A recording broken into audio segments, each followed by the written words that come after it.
The main issue for people scaling up to 10K, 20K, 50K, or 100K plus with their agency comes down to the fact that they simply don't look at the offer that they have and making it more interesting for their specific niche. Now with Google Ads, and what I'm going to be showing with you today, Google Ads is an offer that not many agencies are actually utilizing to their full potential and adding that to their basket so they can upsell their clients or ask more for their service. When you upsell clients or increase your service or the value of your average ticket that you sell someone on for, you will actually have to have less clients and get more in return from the clients that you already have. So in today's video, I'm going to share with you Google Ads and how this untapped offer, in my opinion, still isn't being utilized by agencies, and how you can start implementing this for your own agency or coaching business and start utilizing everything that comes to look at it to actually maximize your current clients, get results maybe for your own agency or coaching business, and start adding that to your bucket list, and in terms of the list that you are going to be, servicing your clients with, and then asking more for the services you bring in total in return. So let's get into this module today. It's going to be a revamped module of my program. It's going to be 3 modules actually cut into one. So I'm going to be bringing you some value again today. So if you enjoyed this video at some point, click the like button, and I hope you're going to enjoy it. It's going to be a long video again, but that being said, utilize Google Ads now for your agency as long as it's still here as a service that not many agencies are going to be using. I mean, there are agencies that do use it, and when they do, they get good results, but it's a different platform than Meta, right? So if you are looking to scale to 10, 20, 50K, then watch this video or have your media buyer watch it so they can actually implement all these things that I'm going to be telling you, because it's going to make a detrimental change in your business when you add a service that will actually make sure that your client get even better results and that you can charge more for your clients. So without further ado, let's get right into the video and get into Google and YouTube ads. Hello everyone, Stefan here, and welcome to a brand new module of the Agency Blueprint. And today it's another module that has been highly requested by all of you, and that is the module regarding the Google ads and the YouTube ads. So today we're going to be starting, of course, what we do in week 7, which is going to be specifically into the, going into the basics and foundations of the things. So we're not going to be, going into the nitty gritty of how to actually launch the campaigns of Google, but we're going to be going into how to set up the foundations so you have everything ready to go, so that when we go into the next week, you'll actually be fully prepared, understanding the platform that is Google, and then how to do YouTube ads and what it entails, and all those things will come in the next one. But for now, let's get into the most important things that you need to understand for this platform, because it's a platform that looks a lot like Meta, but it's so different. Like, you cannot even compare these two platforms. So I'm going to be explaining everything to you so you know it to the T, and then from there we can pretty much just take it and start implementing all the things that I'm going to be mentioning to you today in the weeks that are going to be coming. So first things first, we're going to be starting with the introduction to Google and YouTube, why Google and YouTube ads, and then Google and the algorithm, Google Ads tag and impact of iOS 14, structure of Google and YouTube campaigns, target audiences, and getting acquainted with the KPIs or the key performance indicators. And then finally, we're going to be touching base on how to calculate advertising costs to achieve the best results and preventing being blocked and banned by Google. So first things first, we're going to be talking about the introduction to Google and YouTube. So Google is one of the largest companies in the world with billions of users across all their products and their services, right? So YouTube, Gmail, and Google Workspace are some of the products falling under Google. Now, having billions of users, Google has become an ideal platform for advertisers. You could guess why, because we can position our ads in front of the ideal clients and the audience that we want to show our ads to, right? So what Google and YouTube are for most people, Google and YouTube platforms are platforms where people can find more information about specific topics in the form of documents or videos.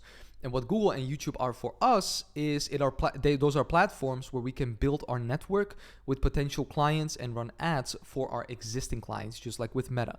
It is nothing more than a means for us to acquire more potential clients for the businesses we work with and achieve financial freedom. And this is exactly the same as with Facebook and Instagram. So we are not trying to be consuming the content that is on these channels. We're trying to produce, we're trying to get results, right? Get conversions. And that is what we're going to be using it for. So the goal of Google and YouTube behind the scenes is Google has hired, just like Meta, employees specializing in neuropsychology, to keep people's attention on their platform. Now, Google's main focus is to ensure that people continue to use their platform, and by maintaining this attention, businesses like your agency's clients can pay Google to position themselves for the consumer and attract them. Right? So what you need to understand is that Google and YouTube are a means for us to make money, not to become a zombie like most people using Google and YouTube.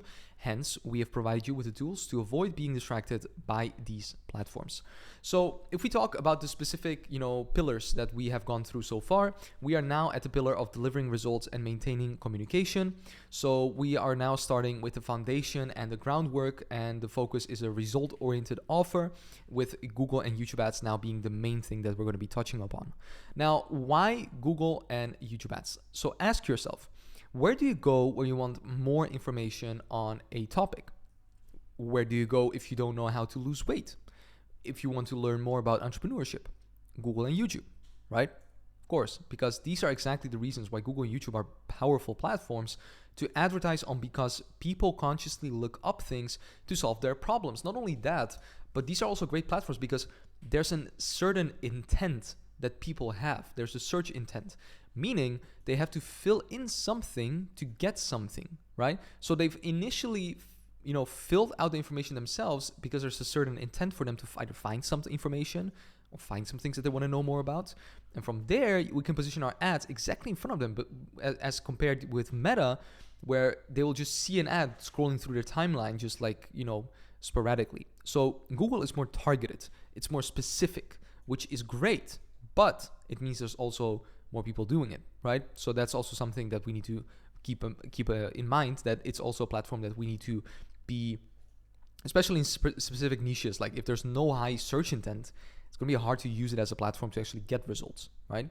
Now, an example with Google is, for example, with this company, Alpha Athletics, where they are running search ads. So meaning when someone searches up like tank top or searches up like, hoodie or whatever, they will come up all the way at the top on the Google page. Then we have something where, for example, we're searching for a monitor on Coolblue, which is Coolblue is specifically like a Dutch, company that sells like computers and everything like that. And they have a display ad. This is what we call a display ad, where you search something on blogs or whatever pages, and on the right-hand side, you see an ad popping up from a specific company. So we can run display ads. And then we have, specific terms on YouTube that people can use, where we can run what we call in-feed ads, right? So specific ads that we can run on YouTube. And when people search a specific topic, we can go at the top and actually put our ad on top of, everyone else's. So we can pay to go on top of the page and acquire more clients or more people and more viewers to our ad that way, right? Now, on a YouTube ad, it's the same thing. So we can place it also in front of the YouTube ad. So for example, we can place our ad in front of someone else's YouTube video, meaning if someone watches a video about how to do like yoga or meditation or whatever, and we are working with a yoga coach, we can position the ads of the yoga coach in front of the YouTube videos that people are watching that have something to do with meditation or with yoga coaches, right? So we can be really specific when it comes down to YouTube. And as you can see, you get specific advertisements based on what you have searched on Google or YouTube on. And with Facebook and Instagram, on the other hand, people are not actively searching for things themselves. I mean, you can do interest-based targeting, but it's just not the same as with Google, because with Google, it's more targeted, right? It's more specific. People really have like a specific search intent when they are on Google compared to when they are on Meta. So they're usually on those platforms to pass time, right? And these reasons alone make Google and YouTube great platforms to advertise for clients because, like I said, and I start repeating myself, there's a specific intent of people when using these platforms compared to other platforms. So for which niches is it actually advisable to advertise on Google and YouTube? Because there are certain niches that I wouldn't honestly recommend, and there are some that I would recommend. So there are specifically, in regards to, using these platforms, in most niches, Facebook and Instagram ads remain effective platforms to achieve results as of 2024 and 2022, 2023, 2024, all these years that have gone by.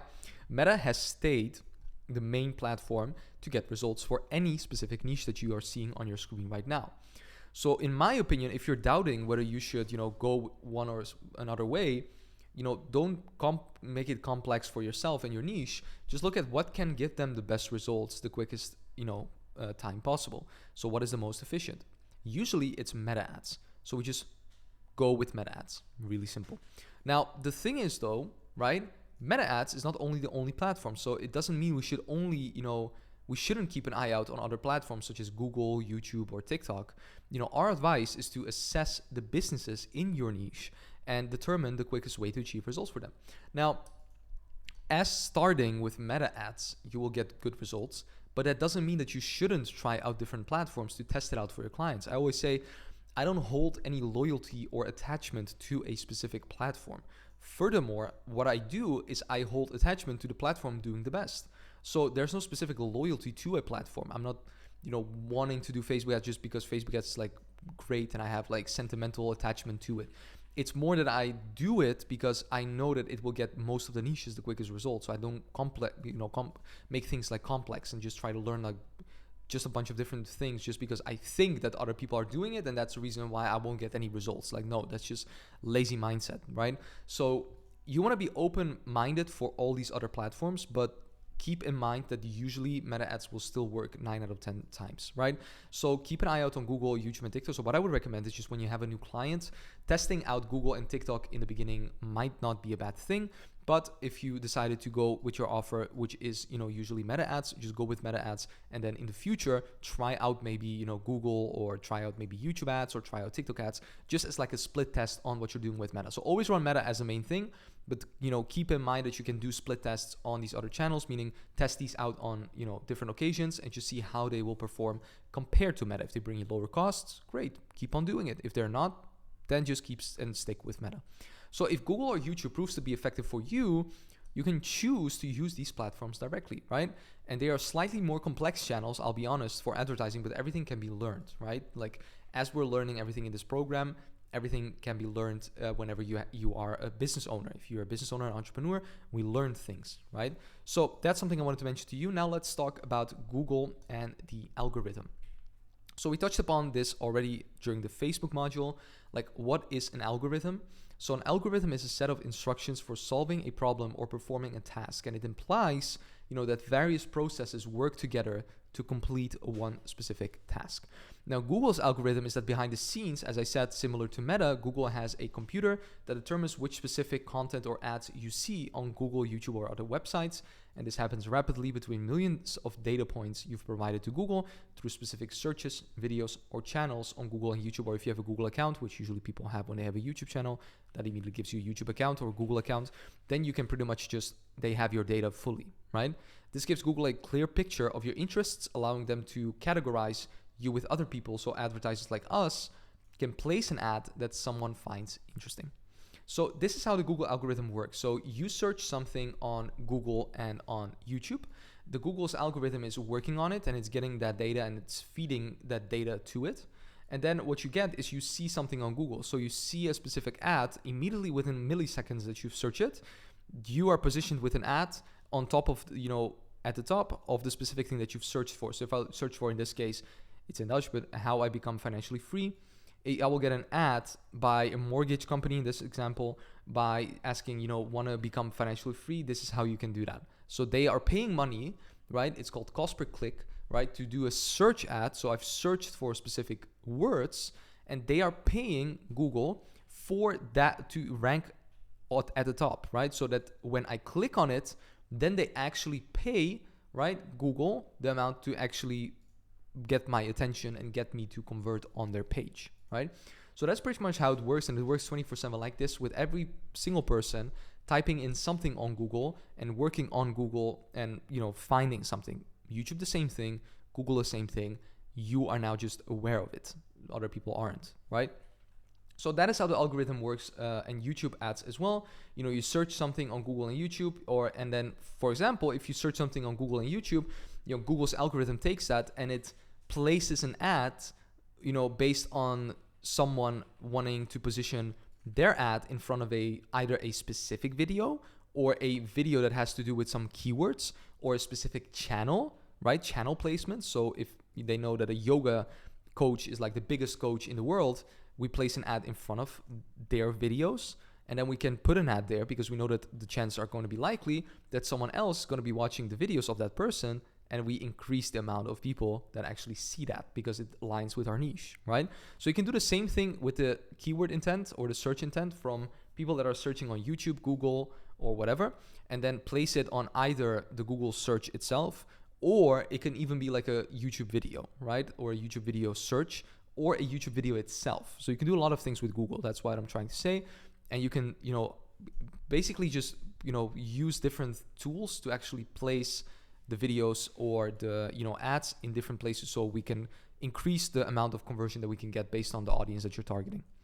So for ads, now as advertisers, we want to adhere as much as possible to the algorithm's rules. So we want to ensure that we have our tracker, which is the Google Ads tag, installed so that Google can optimize our ads for the right people who find our offer interesting. Now this ultimately results in cheaper ads and better outcomes. So installing the tag is essential for local businesses and online businesses such as e-commerce or info product companies, right?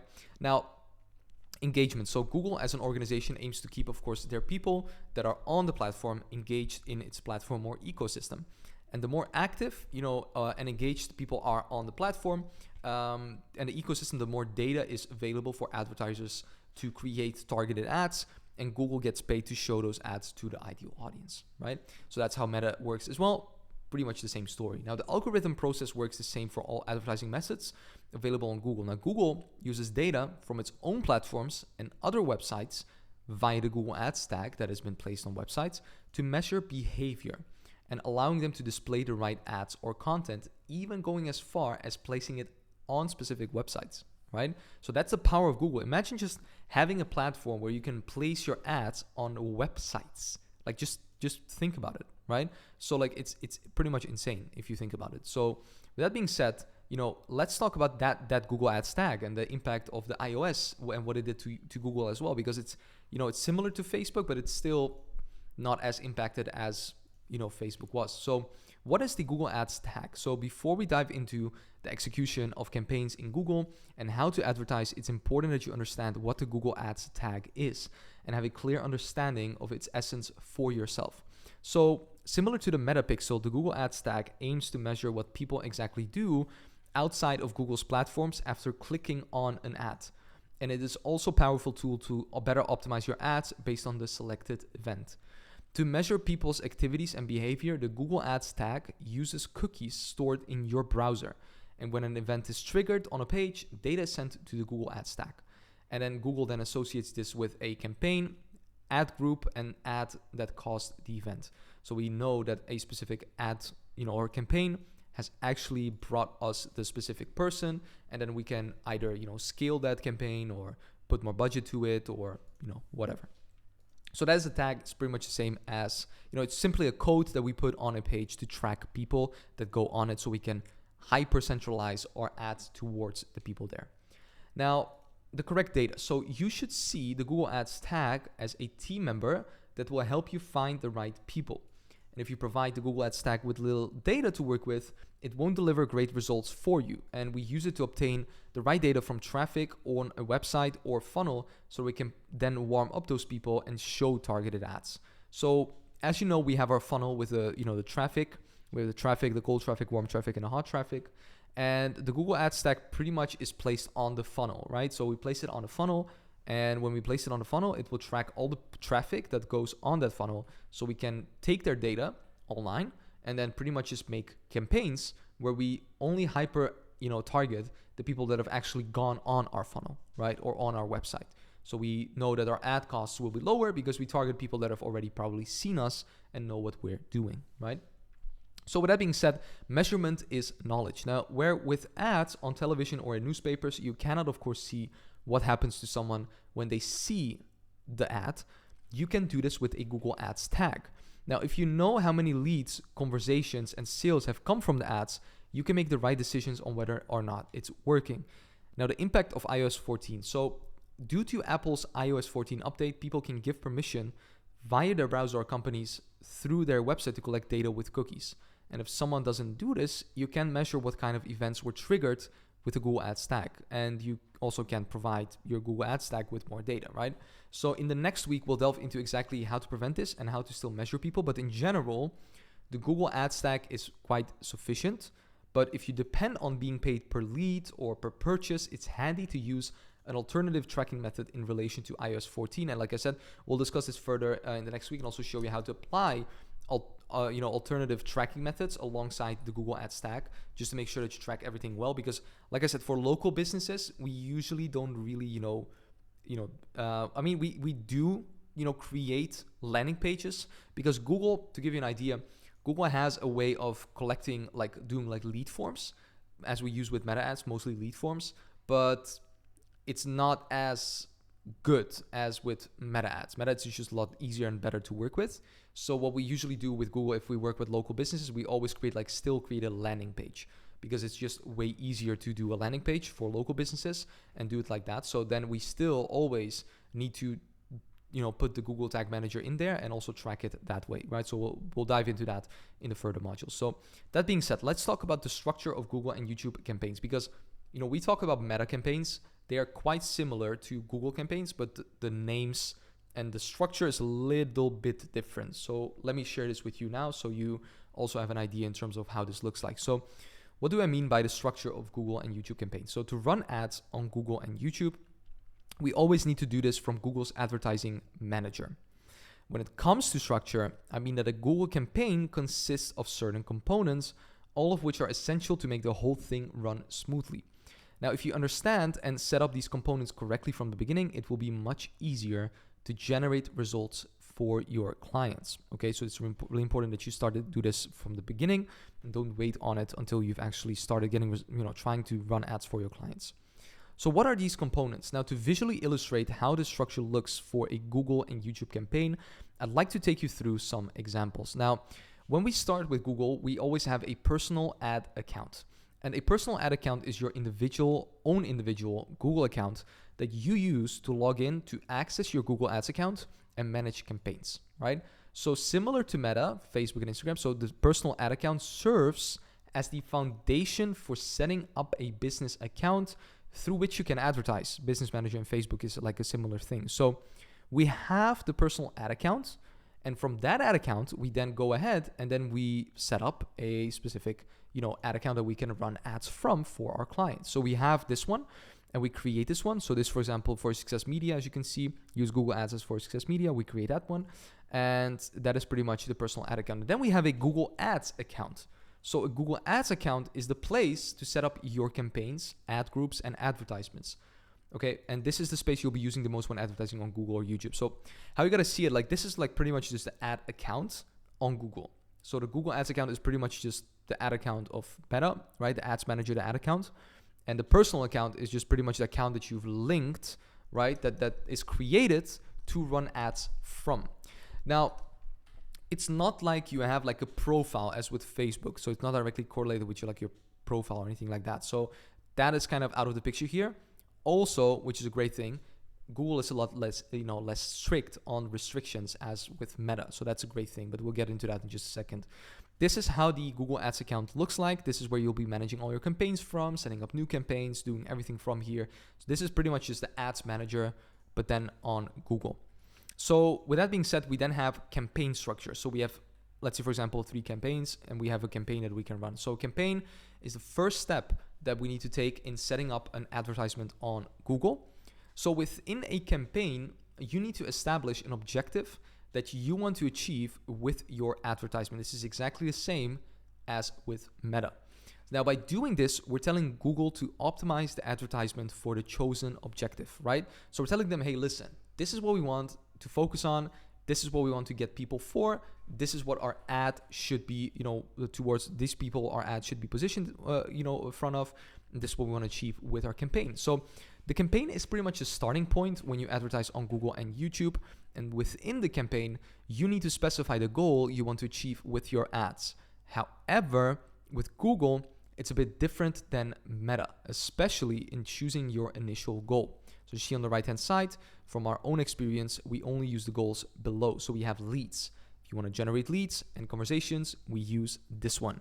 And then sales, that is if you want to, get purchases. So to give you an example, leads are mostly used with local businesses, right? Mostly also, in terms of coaches, but we can also use sales with coaches, and sales are usually used most for e-commerce.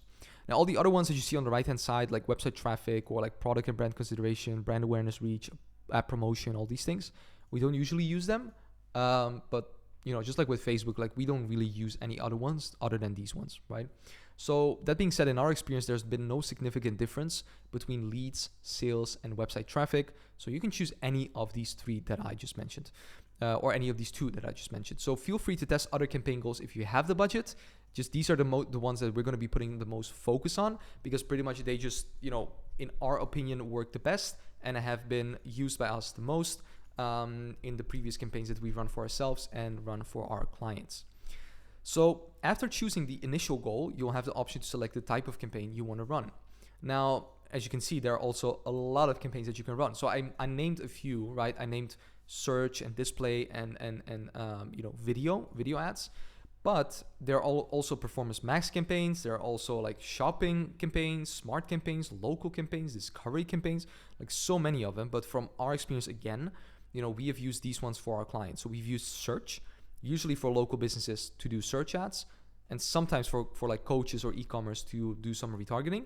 Display is if you want to run Google display ads, which can be used also as retargeting for any type of niche. And then video. So if you want to run video ads, we run video ads through video. Usually these are the main ones that we use. But like I said, if you want to test out different ones as well, if you want to, see which ones work, if you have the budget, then pretty much, that's it. So you can use these ones for now and then see how they work for your clients and then take it from there depending on, how they perform for you. But that's the ones that we use and that we're mainly going to be teaching you during the course of the next week. So within Google, the campaign level has different settings compared to, for example, Facebook and Instagram ads. Now, keep in mind, this will be changing. Google will be adjusting things moving forward. So we'll change things whenever it's needed. But for now, I'm telling you this from the moment that we're talking. So these settings include, budget, bidding strategy, Google's networks, just like Meta has their network. Google has its own network from other, Google Ads tags that have been installed by other businesses that they use, location, language, content exclusions, and devices. So you can specify it on here. Now for other types of campaigns, such as search and display campaigns, you'll encounter different settings. And we'll explain all of these for you, right? But these will be the main ones that you can use, because the thing is the campaign level in itself might give you different options depending on the campaign objective that you choose. So these ones are all different, but we'll go ahead and explain all of those moving forward. So in the next week, like I said, in setting up and executing everything, we'll guide you through the settings you can use. For now, it's important for you to know how, the most common types of campaigns look like. So Google search ad, someone types in something, pops up at the top on Google. That's what we call a Google search ad, right? And you can also see like some of them like pretty much just here. If someone types in something, you can see it, this one as well, this one as well, this one as well. So these are all Google search campaigns. Then we have Google Display, which is this one, as I said, when you look up something and you see a picture, it's a display, right? It's displaying an image. Sometimes a GIF, I think they can do GIFs as well, but like mostly a picture. They have a picture, you see it, you can click on it and you go to the landing page or any type of specific funnel step. Then we have YouTube ads, which is simply you show an ad and then it's on YouTube, they see an ad, that's it, right? And so regarding the campaign, that is pretty much the campaign level of what we do with the different types of campaigns that we have. Then we have ad groups. So in an ad group, we determine where we want our ad to be displayed and for whom. So we define the target audience by choosing factors like location, gender, and age, right? So here we specify on who actually is going to be seeing our specific campaign that we're going to be running. So with Google, we also note the keywords people search for. So our ads are displayed when people search for those keywords.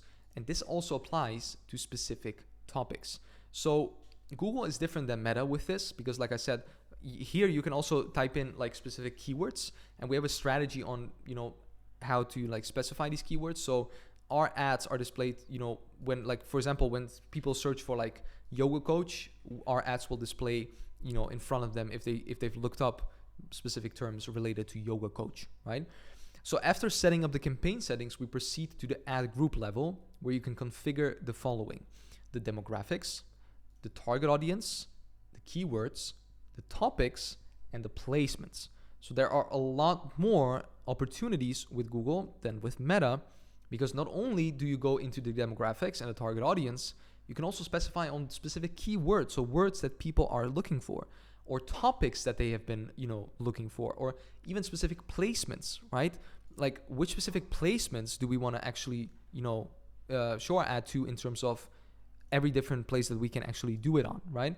So this section has slightly different features, but we only use a few of them in advertising. But it's just to give you an idea in terms of how broad Google is, in terms of what the possibilities are of it and what you can actually do with it when using the platform. So we have the ad then, of course, finally. And the ad or advertisement is the part that the customers or the target audience actually see on Google or YouTube, and it's where you create your advertisement. So depending on the goal that you've chosen on the campaign level, you will see different options at the ad level to set up your advertisement. So at the right hand side, if you've chosen a search ad, you'll see different options to, because a search ad doesn't give you the possibility to do a video, right? Because it's only like at the top of the Google search. So you will type in only specific words that people will able to see and the link that they will able to see. But if you do a YouTube ad, like on the right hand side, you can add like the video itself. You can add the call to action button. You can add the headline, the description, whatever you want people to see. So depending on which one you've chosen, you will get different options on the front of creating the ads. So that was pretty much it when it comes down to the structure. It's pretty much the same structure as Meta. The only difference is the naming of it. That's pretty much it, and just the dashboard, how it looks like, and the UI. For the rest, it's pretty much the same. So that being said, optimization. So when running an ad, Google's algorithm will optimize this ad for the goal you set at the campaign level, as well as the target audience, budget, and placements you set at the ad group level.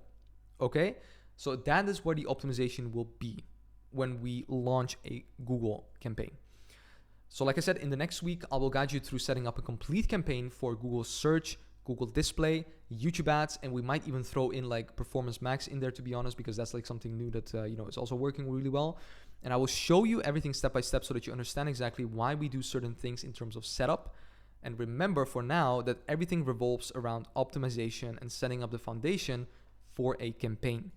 Once the campaign is running, it's just a matter of managing it for 15 to 30 minutes daily, letting the algorithm do the work, and finding the best combination of the golden formula. So let's all talk about the audiences, because the target audience with Google are just insane in terms of how many there actually are. So with Google Ads, you have various options to reach your target audience. To start off with, we have target audiences and then the locations. So locations speak by itself, right? So you can target like specific areas and locations and whatever you want to do in that regard. And the first option is, of course, the location to the ad group level. So this allows us to choose to show the ad only to specific people in a specific area. So you can see on the right hand side, we click on location, we have a specific area, and you can type in the place name or address so people can have a specific area that they work that they can that they will be targeted when we show the ad to them. So depending on where your client wants to be visible, you have the option to target specific countries or take a radius in their local area. Now for local businesses, it is essential to set up this correctly so that you only target locations where your client is actually active. Now, with Meta ads, I talked about, I think, the special ad category. With Google, we don't have that. So at least not until this point. So you can pretty much just target and specify however, specific you want to be. So that is like a great thing with Google. There's no specific limitations in terms of what you are able to do. You can just target anyone in a specific local area if you want to do that. So that's the most common one, locations, which we always use, right? We always want to specify into a location. If you're working with e-commerce or coaches, usually we do national, but that's the main thing. So then we have keywords. So this is one of the most powerful audience targeting options you can use at the beginning of advertising. So pretty much it involves selecting keywords that people search for on Google or YouTube and using them to display targeted ads to those people. Now, this allows you to place ads on relevant keywords, such as an ad promoting a shaver product to people who have searched what is the best shaver on Google or YouTube, right? So at the right-hand side, you can see you type in these specific keywords, and then pretty much you can target people that have searched with a specific intent towards that specific product. So third one is we have data segments. So data segments is actually something that's a little bit more different. And what it entails is, just like with Facebook and Instagram ads, you can create a custom audience as well, right? And in Google, this is called data segment. So it's pretty much just a custom audience, but in Google, it's called different. So you can create an audience of people who have visited your website, watched YouTube videos, and even create your own list of all your customers. So if your client has like a big YouTube channel, you can pretty much just target all those people that have watched the videos on that YouTube channel. And with this audience, you have the opportunity to show them an ad again, moving them further down the funnel, right? So that is something that is really, really important on your end to actually, test, because within data segments, your similar segments are also automatically generated, so you don't have to create them manually. So it's a great way of actually using warmer audiences, which is something that we do a lot, and utilizing it so you can pretty much just optimize it to the people that have already interacted in some way with the business of the clients that you are going to be running ads from. So that is data segments, which pretty much comes down to custom audiences. And with Google as well, what you need to remember is that you need at least 1,000 people in your data segment to make the audience work, because otherwise Google will not spend any amount, because the budget will be too high in order for you to spend it. So on YouTube, like for example, if it's 240 people, a data segment on YouTube must have at least 1,000 active users to serve. So as you can see here, it gives an error. So if you have less than 1,000 people, it will show you this error. So you cannot actually just go ahead and, do it. So this is something Google intentionally does, as with Meta, to protect the privacy of their users. And the same applies to Meta in this case as set. So we have then custom segments. So data segments, right? Which is a specific data segment in the audience, which is kind of like custom audience. But then we have a custom segment. So what is this? So with custom segments, you can bundle specific keywords together into one audience. At the time of speaking, they still have this. And then this allows you to specifically focus on reaching two relevant audience types. And these are custom intent and custom affinity. So custom intent is people who have searched for keywords in channels owned by Google. So custom affinity is people with specific interests or purchase intentions. So there's a little bit of a difference with this, and it's really important you understand this. So custom segments is pretty much just like compared to like data segments. Data segments is like more the custom audience type. With custom segments, you can create custom segments based on like specific words that people have searched things for or have interacted with on Google's platforms or Google itself. And what you can do then is you can use this as an audience with two options. And the first option is, like I said, custom intent. That is specifically everything that people have searched for specific words within Google's owned channels. So that's YouTube, Google Ads tags, where websites that Google Ads tags have basically been placed. That's it. Custom affinity is different than that, and that's basically people with specific interests or purchase intentions. So it's not people who have searched for specific words. It's mainly people who have really, have specific interest in something. Google bases it off of something else, right? Or they've shown purchase intentions to something specific, and it's more targeted with affinity, right? So that's kind of the difference with those two. Do we use these? Yes, sometimes, but it all depends on the situation and the client that we will use it for. So then we have placements. So with placements, we, in comparison with Facebook and Instagram ads, with Google ads, you can select specific placements where you want your ads to appear. So for example, as you see here on the right-hand side, we, and by the way, Google has changed it right now. So you cannot hyper target your ads on a specific channel or a YouTube video or something like that. That has changed as well. So they're changing the platform day in, day out. So we'll probably be updating these modules as the time goes on, but for now, this is how it is. So you can pretty much just browse if you want to, position your ad in front of specific interests, videos with specific interests, or lineups, or websites, or apps, or apps categories. As you can see here, you place it in front of that, and that's it. They're becoming more stricter on this because of the entire privacy situation that is happening now with all the platforms, all the big top 5 platforms. But that's still something that you can utilize to your advantage as well when doing this. So placements is actually really, really good. And this can be a powerful way to reach your audience if you really understand the audience. For example, showing your YouTube ad about how to lose weight on similar videos created by others that discuss various diets or like something specific about like losing weight or anything related to that. So it's a really powerful thing. So as said, placements are very powerful to use next to all the other, specific audiences that we actually talked about. So with that being said, we have another one, which is topics. So what are topics? So topics refer to an audience option where you can choose categories to ensure that your ads are only displayed on sites or videos related to the selected category. Meaning, right, you will pretty much just be able to go into this, specify on topic. And if you click on topic on the right hand side, which you can see, there are so many interests that you can basically base it off of. So if you click on beauty and fitness, you can pretty much just post and have your audience selected to people that have shown some interest on a specific topic, and then show your ad to those people that have shown interest to that topic. So it's kind of the interest-based targeting that we have on Facebook, similar, but then a little bit different in terms of, because Google's platform, utilizes the entire Google network and Google's platforms itself, which makes it a lot more accurate in that sense, and gives you a lot more capabilities of broadening the audience when using this audience in itself. So that being said, those were all the audiences that we have. We'll dive deeper into how to actually set up these audiences in the next week. For now, let's get into the introduction to the KPIs. So KPI stands for Key Performance Indicator. So in other words, as we said in the Meta Ads module, these are indicators that show us how the campaign, the ad group in this case, because it's Google, and ads are performing. Without KPIs, we don't know if a campaign is profitable, and we are essentially gambling. So if the results are not good for the business you are advertising for, we can simply look at the KPIs and identify where things are going wrong. Then we can make adjustments. So at the right-hand side, you see some of the KPIs that we use. Now with Google, like I said, they are a little bit different than with Meta. So we'll go into these right now just so you have an idea for this, because advertising is not a game of chance or making decisions based on emotions. It's about thinking with data, making logical decisions to achieve success. So there are hundreds of KPIs you can use, but you don't need to know them all, right? So we will only dive into the most important KPIs that are crucial to understand. Now, these are the key KPIs we will use during advertising on Google and YouTube. So the first one is impressions.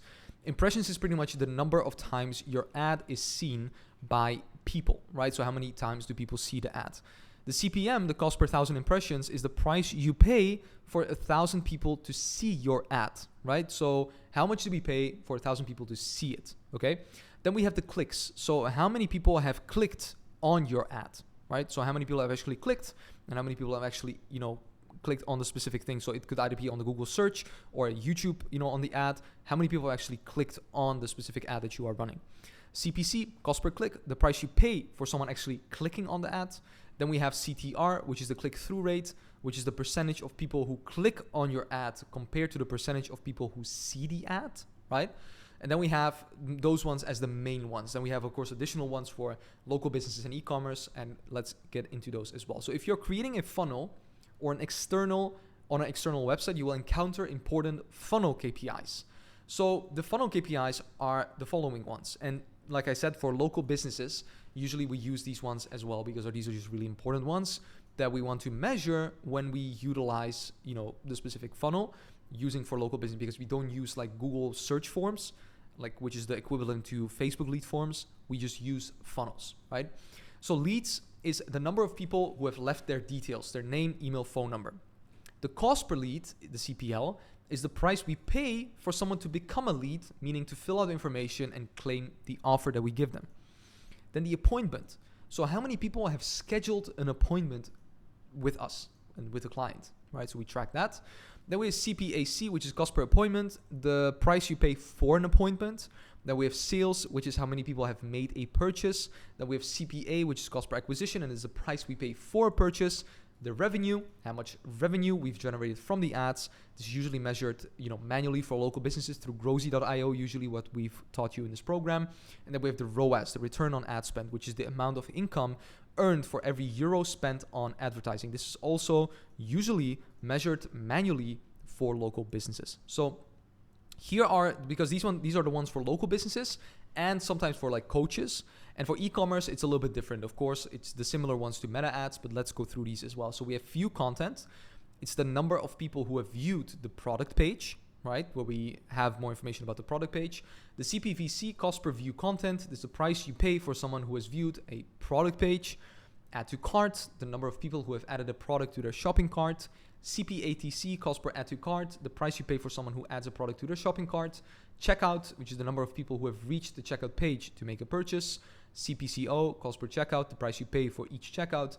Sales, the number of people who have made a purchase. CPA, cost per acquisition, the price you pay for a purchase. Revenue, the total income generated from your ads. And then the ROAS, right? So where we track the ROAS, the return on ad spend, which is the amount of income earned for every euro spent on advertising. So those are the ones for e-commerce, a little bit different because we have checkout, add to cart, view content, all these things, and ROAS, which are really important to measure for e-commerce businesses. Now, like I said, in the incoming week, we will delve deeper into data thinking and making analytical decisions based on what the KPIs indicate and what we need to improve regarding that.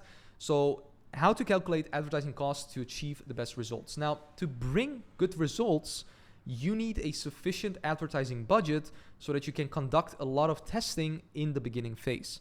Now, in addition to testing, you also need to provide Google with enough budget so that they can generate your leads, appointments, or purchase at the right price. Same thing with Meta.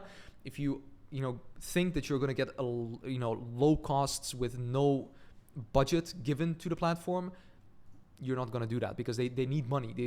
They basically like want money, right? Because you pay for the audience, if that makes sense. So let's assume you want to pay $10 to acquire one lead. So name, email, phone number. And in this case, you give to Google, right, at least $10 per day so that they can find people for $10 per lead or less. If you give Google less than $10 per day, there's a chance that you will get inconsistent leads because the cost per lead might be higher than what you're giving Google to spend with first and foremost, right? So giving less to Google daily than what you want to pay for one lead is like going to a fishmonger, same story with meta ads, to get a 500-gram salmon fillet that costs $5 but only wanting to pay $2.50. It doesn't make any sense. So the less you pay to Google, the fewer leads you will get. However, if your client has a budget of only $5 a day, you can start with that, see how it goes. So now in some cases, your clients may not have the biggest budget. So if it's a local business, you can still advertise for them. But however, keep in mind that the results may not be optimal, and to precisely determine what the cost per lead appointment or purchase will be, you can discuss this during the sales conversation, so the sales call, or during the kickoff with the client, right? During the conversation, you can then refer to the price tracker. So with e-commerce, you have the price tracker. With local business, you have the price tracker. With coaching, you have the price tracker. You have a price tracker for everything that I've given you. And you can calculate how much one customer is actually worth to them. And from there, you inquire about their maximum budget to acquire that customer. So if, for example, and I'll give you an example right now. So let's say if you're starting, with your agency, you can estimate paying between $10 to $25 for one lead. Now, keep in mind, with Google, it might be a little bit higher in the beginning because Google takes more time to optimize. So meaning what we've usually seen with especially local businesses is that when you start with Google, there will be a higher cost per lead in the first month, and then it will usually go down, especially if you do search ads. Like it takes a lot more time to optimize, test things out. So what you want to keep in mind is that you at least have a budget of 500 for local businesses. That's what I would recommend. Have a budget of 500, have a maximum spend of per day with like 15 per day. So $15 per day. Okay. And then having that as a minimum, because I personally think that's the minimum that you would need for local businesses to work. For e-commerce, depending on the audience, if you're going to go cold and do search ads, same thing, 15 minimum. You preferably go higher than that, like preferably go 20 a day, right? The more you can spend on Google, the more you give it to work with, the better it's going to be. And especially with search ads, it's cost per click, meaning you pay when someone clicks, right? So meaning you don't have to stress about spending a higher daily budget because Google will only spend the amount that is actually, the amount of that people actually clicked on, if that makes sense. So with that being said, if you're just starting out and your cost per lead is, between 10 to 25, have a minimum budget of 500. But if and when based on your research and experience, you already know the cost per lead falls under a certain, amount, then multiply this amount simply by 30 to arrive at your monthly budget. Now, I would actually recommend for Google, multiply by 60, to be honest, right? So your cost per lead times 30 days is your minimum budget. So let's say, for example, you have a €10 cost per lead, $10 cost per lead, 30 days, 300 per month, and 10 a day. I would go as far as saying, just assume that your cost per lead is going to be double the cost than what it would be on Meta. So assume it would be 20, right? So then you would need 600 per month. That's kind of what I would recommend with Google, just to make sure that you're playing the safety game, because I know how difficult it sometimes can be for local businesses to pay you, $1K for your service fee, and then on top of that, $1K for the ad spend. They won't comply with that because they're just limited in their mindset most of the times, right? So with that being said, more information on calculating advertising costs will follow. And for some local businesses, we have noticed that high budgets are not always necessary, especially when the target audience is small. But in most cases, I would recommend starting with meta ads and lead forms because it's way easier and it gets you cheaper costs, right? With Google, it will take more time. So I always recommend just testing out Meta first, seeing how it goes. If it really doesn't work, then go to Google, okay? Because especially when the target audience is small, like with a compelling offer, you can still deliver results. If the offer is good enough, you will get good results. But that's the thing again. It's limited for local businesses, right? So it's dependent on the client. So for some businesses with a unique offering and minimal competition, we have observed that high budgets are not always required, okay? This also applies to meta ads, especially to meta ads, because you can test quicker. It takes more time with Google. Google is more of a long-term type of platform, okay? So the smaller the competition for a particular offering, the more results you can pretty much achieve with a smaller budget. But if you have the same offering with high competition in that market, you will need a larger budget to achieve results, okay? So here's an example of how we could still generate leads for our client who sells one-on-one coaching in a market with little competition, even with a small budget. So this is the statistics from the past 7 days. So we have the cost of around $417. We have a cost per lead of less than $10, and we have a cost per call of less than $110, which is really cheap for a high-ticket offer, right? So we've generated 4 calls for really cheap cost per lead, really cheap cost per call. The way that we've done that is through really good ads and a really good offer, okay? So for e-commerce, on the other hand, or other businesses dealing with millions of people in a target audience and facing more competition, it's useful to ask for a higher budget so that you can test multiple audiences and ads in the beginning. When I say higher budget, just to be clear, when I say higher budget, I say minimum 1K per month. That's what I'm saying. 1K per month to acquire at least the amount of people that they want. And for local businesses, I would say minimum 500, 600 because it's different than with e-commerce. For coaches selling a high ticket offer, I would also say minimum 1K per month, right? Because you need to be willing to spend at least the amount of the price that they're getting to acquiring the client for, or at least half of that. Because think about it, if you're selling a program of 5K, I need to be willing to spend at least 2.5K to acquire one client, right? Because I'm getting a 2x return anyways. So I need to spend it. That needs to be my cost per acquisition. Of course, we want it to be lower, but that's my cap. That's my max, right? So statistics from the past 7 days, the cost is $1,600. For example, this one, we spent $1,600. The cost per VSL opt-in, so the opt-in for the landing page was $20. It was a little bit higher. And then the cost per call was also a little bit higher, right? So as we started scaling, the costs become higher. So what we do is usually with YouTube ads, we do new ads. Usually with search ads, we test out different keywords in the audience, right? So it all depends on what happens with the account to take measures on top of that, adjust it, make it better, and keep it running, okay? So, and also, by the way, if you look at the CTR, like the CTR is pretty much just 0.36%, which is insanely low. So it needs to be better, right? So with that being said, we've talked about, the ad spend and everything like that. So I hope that the issue sense is a little bit different than with meta ads, of course, but like I said, Google is a different platform. It takes more time to optimize, right? Now, preventing being blocked and banned by Google. So in comparison to Meta, Google is currently less strict when it comes to blockages or bans.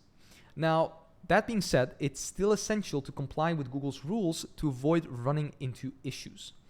Google can be just as strict in some cases regarding bans on advertising accounts, and these are different types of bans by Google. So first things first, if the Google advertising account is banned, you can no longer advertise on that specific account. But you can still use advertising accounts that are not banned. So when it's banned, you'll see your account is suspended, your account violated the unacceptable business practices policies. If you are banned on a Google advertising account that you created yourself, there's a high chance that your other accounts with the same payment method, really important, and email address will also be banned. So you need to be really, really careful of this, right? Especially like if you work with other clients, you have different types of payment methods, it won't be an issue. But if you have the same one connected for all of them for some reason, you will have issues. So you will then see exactly why you were banned, and afterward you can immediately file an appeal. So with Google, it's actually pretty decent in terms of like how they work. So if you get this ban, pretty much like first things first, you have probably done something that is insane. I don't know what you would have done if you got it like an account suspended. Like I haven't seen it happen to us, if I believe. So you should have done really something completely outrageous to get this first.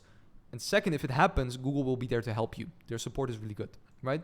So with that being said, if this happens, your ad account is banned, right? Your Google Ads account, but all the other things, like sometimes your campaigns will even be running. Your personal ad account is still good. And that's pretty much the thing. So, or just to be clear, when you have your Google Ads account, you cannot be running campaigns anymore or ads, so they will be stopped.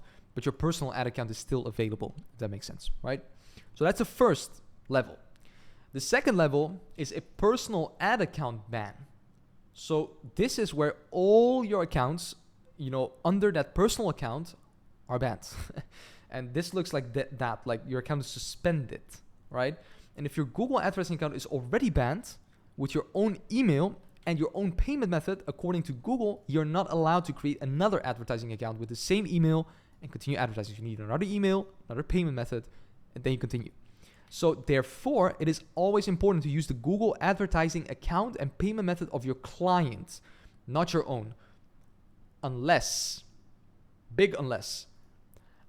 your client is spending such big amounts that you have an American Express card and you link your American Express card, but beware that you have a spending limit. If your spending limit is good, then okay.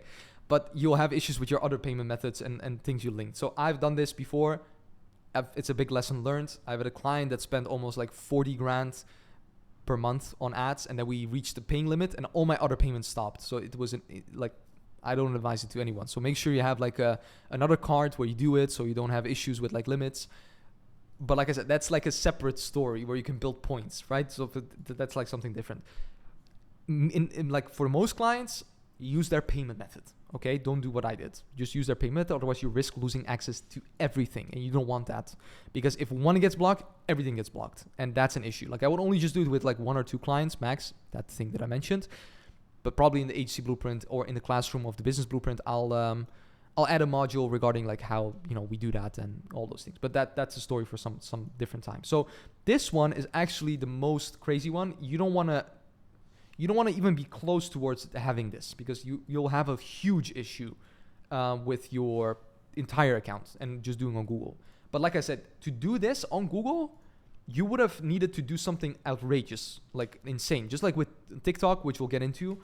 But like usually this doesn't happen unless you do something outrageous. Like we've been running ads for Google for the past 3-4 years, never had any big issues. Only sometimes ads that got like, disapproved, but then you launch them again and they're approved. So how can you prevent these bans? Of course, you guessed it, the shield for Google bans.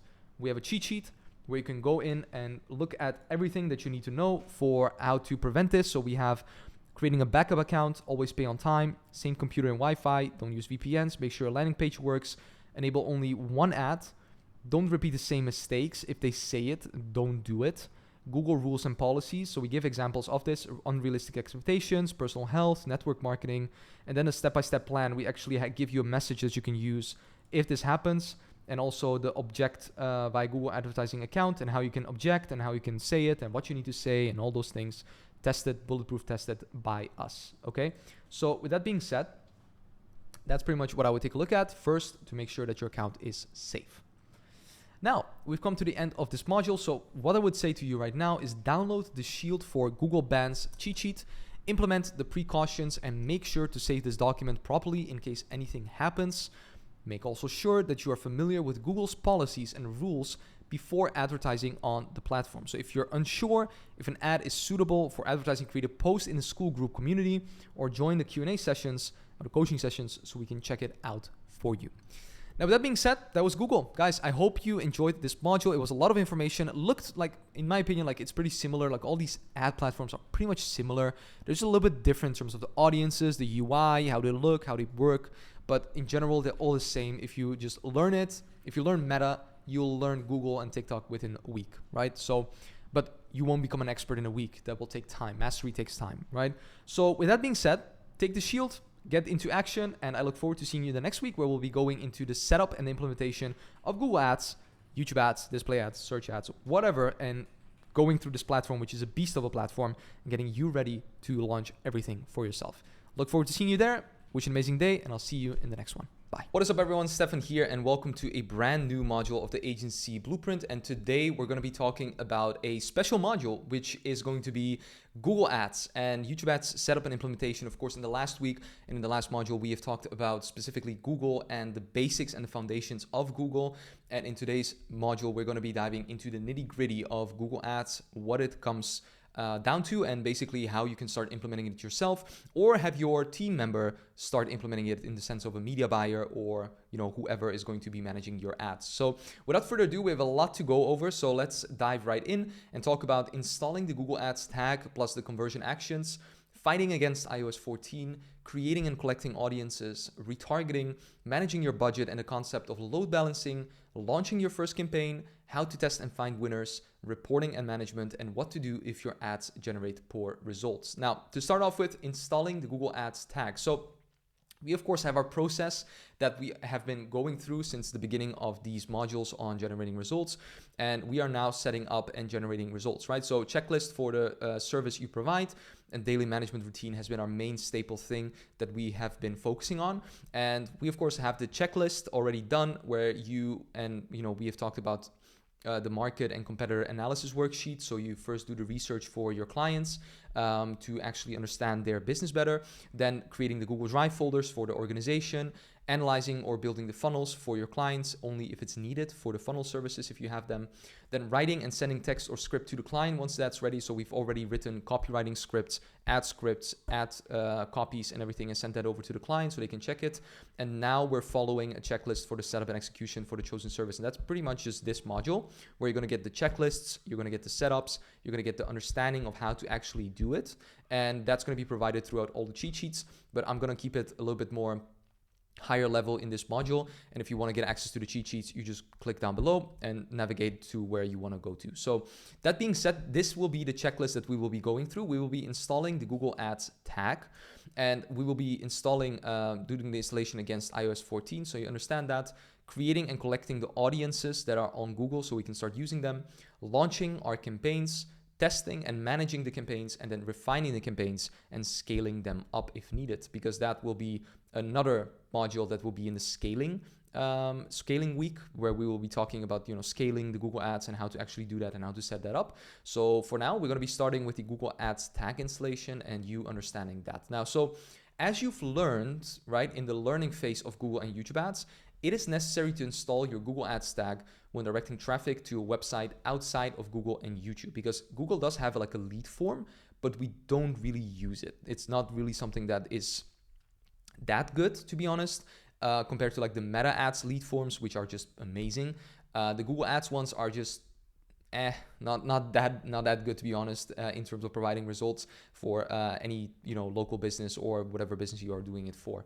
So even if you're using lead forms, we still recommend installing your Google Ads tag so you can create audiences of website visitors for retargeting, because you might test out the submit form and the lead form pretty much from Google, but you'll probably find out really quickly that it's not as good as the Meta Ads lead form.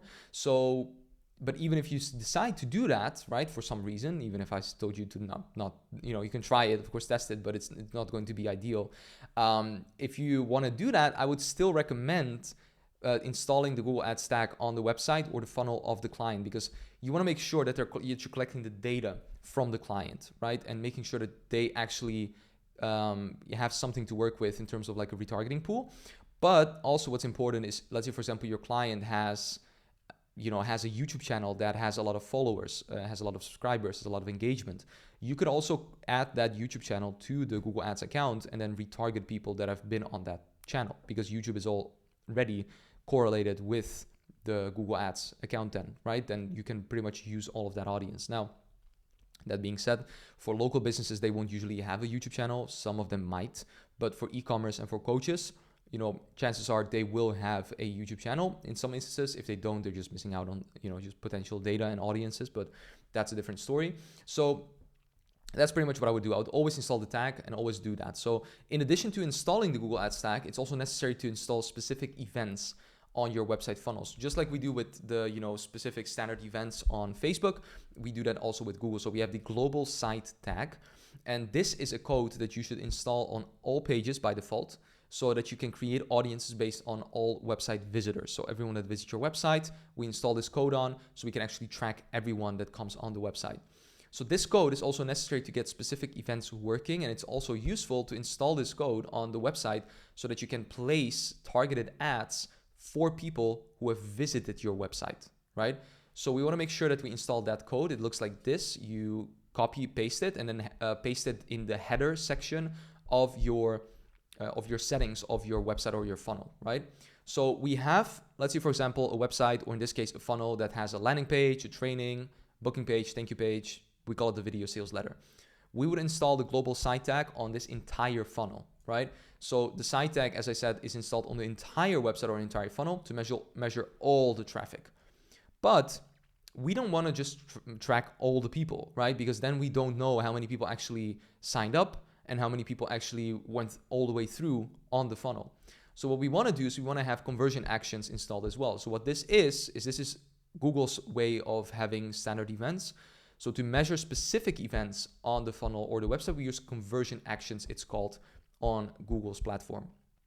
This is a short code that we install on a specific page where people will land after taking a specific action beforehand.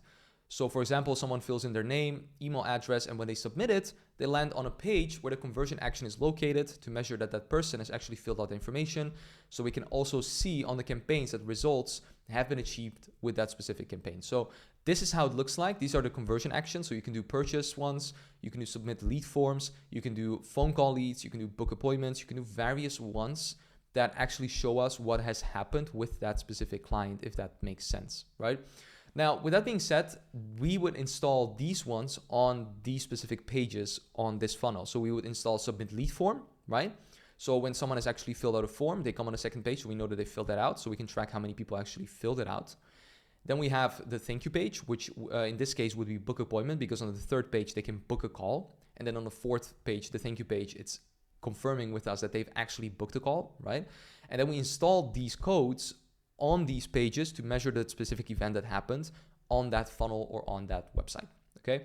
On a website, usually we don't really do that.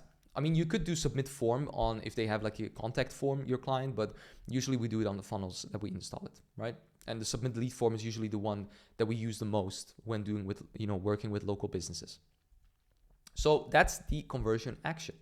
Now let's talk about fighting iOS 14. So since the arrival of iOS 14, 15, 16, 17, 18, whatever ones are going to be coming, iPhone users have the option to choose whether they want to be tracked or not. So if people choose not to be tracked on Safari, for example, advertisers like us have difficulty measuring these individuals. And this means we don't exactly know how many people have been reached through our ads. And this is not only a significant problem for advertisers, but also for Google, because they cannot deliver results for their clients like us who use their platform for advertising. And if we cannot track people accurately, people will leave the platform because it's not as accurate. Now, I have to say there are some measures to be done, and it results in lost revenue for Google in that sense, and also for us, especially if you're working with e-commerce or coaching businesses. But the main thing, what we need to do is we need to use tracking softwares to actually do this. So Google doesn't have like a clear and simple solution to this. However, they have something called enhanced conversions. Okay, so you can use enhanced conversions to track everything more accurately and help yourself to get more accurate data. And in this week's Tracking 101, we'll talk about everything regarding enhanced conversions and what else you can do to measure everything more effectively. So if you want to do that already right now, go to that specific module, start putting in enhanced conversions and start tracking it that way. If you want to take it a step further for coaching businesses, I would recommend Hyros, also something we talk about in that specific module of Tracking 101, or Triple Whale for e-commerce businesses. That's what I would recommend on that regard. So First things first, we have the cheat sheet on ads, the Google Ad Stack, and the conversion actions installation. So go ahead and download this cheat sheet, start implementing it by yourself, and start taking these measures for installing the Google Ad Stack and implementing it on the funnel or the website for your clients. Now, with that being said, we have the Google Ads installation done. We have the installation against iOS 14 also done. And now let's talk about creating and collecting audiences. So depending on the type of businesses you will be advertising for, there are various of audience options that you can utilize, okay? There are actually a lot of them. So for each business, you need different audiences to ensure that you attract the right people who can become customers. So to set you on the right track, here are some suggestions for the audience types you can use for local businesses and online or e-commerce and online service-based businesses. So for local businesses, we of course do the location radius. So this is the targeting option we will use to focus only on the area surrounding the local business you are collaborating with, you're working with. So we will do, for example, if we are in a in a local area or anything like that, we will pretty much just choose a local radius for that specific area. And usually with local businesses, we almost always use location radiuses because we want to just hyper target a specific area. Now, the great thing about Google is they don't have limitations like Meta has. When you do a special ad category, you are limited to like a certain area that you can do. Well, with Google, at least of the time of recording this, because it might change, they don't have these limitations. You can just target any specific location towards and close it down to a specific radius to however close you want to have it. So you can pretty much be really accurate when it comes down to the people you want to target with the specific radius, right? So that's really good. So location radius, we do that always for local businesses, and for e-commerce and for coaches, we pretty much always do national. So or like national or like a province or like a state, right? That's kind of how we do it, because there's no use for us to hyper target local areas with coaches or with local or e-commerce, because they usually can attract more clients that, you know, are nationwide, if that makes sense. So then we have the age, also something we always do with e-commerce and online service business, by the way, not only for local businesses. So depending on the products or services you are advertising for, you can set ages you prefer to target. So for example, if you are advertising pension insurances, for some reason, you can ensure that your ads are only targeted at people at the retirement age, right? So you only target and hyper target the people that are in that specific age. So you can pretty much just only focus on them and not focus on anyone else that is basically in there. So with that being said, you can also do gender, also something we do for e-commerce and for coaching service or service-based businesses. So if your clients' products or service are aimed at a specific gender, you can also target a specific gender with this option. So for example, for pedicure services or salons, beauty salons or beauty clinics or whatever, you can target women specifically, which is always what I would recommend. By the way, also with gyms and personal trainers, we've noticed that women naturally are inclined to bring a lower cost per lead when we just hyper target our ads on women, right? So that's something you can do to hyper focus your ads for the local business on these things. Now, we have keywords. So this allows you to target people who are searching for specific keywords on Google and YouTube. Now, I do have to say with keywords are only available on search ads. With Google, with YouTube ads, right? We do something called, segmented audiences, which I will touch upon in just a second. But keywords are specifically for search ads. So when you do search ads for local businesses, you can do keywords so that when people really look for specific words, you can use those keywords to actually, put the ads in front of the people when they search on specific things, right? So this provides the opportunity to target only those who have already shown some interest. So for example, if someone is looking for a pension fund or an insurance for their pension or anything like that, and they look up pension insurance, then you can put the keywords in pension insurance, and when they type that in, your ad will come at the top, so they can pretty much just see your ad immediately because you've hyper targeted them through the audience of that they've actually looked it up, right? So it's hyper targeted and you have actually found out that they have done that. Just the only thing is, what you need to make sure that you do when you do search ads or when you do audiences for local businesses is that you know that they have enough people that actually search for those keywords, right? Because I've had a lot of students that do Google ads and then they come to me and then they say, it's not working. like my campaign is not working. I'm like, okay, show me how many people actually search for that specific keyword. Then they look it up, and then it's like only 50 people look it up per month. Then I'm like, yeah, that's not gonna work, dude. So you need to have at least, like, I would say like 1,500 people or 1,000 people searching for a specific keyword. Even that is like pretty low. So you would be clustering it or combining it with other keywords that are actually also highly ranked and searched for. And you want to make sure that there are enough people, because if there are not enough people, your ad is not going to be shown to a lot of people, which ultimately will lead to less leads, right? Because if less people see it, the natural instinct of less people seeing it will naturally lead to less leads actually coming through, right? So that's pretty much the target audiences that we use for local businesses. And anything else we don't really use for local businesses, to be honest. These are the main ones that we use.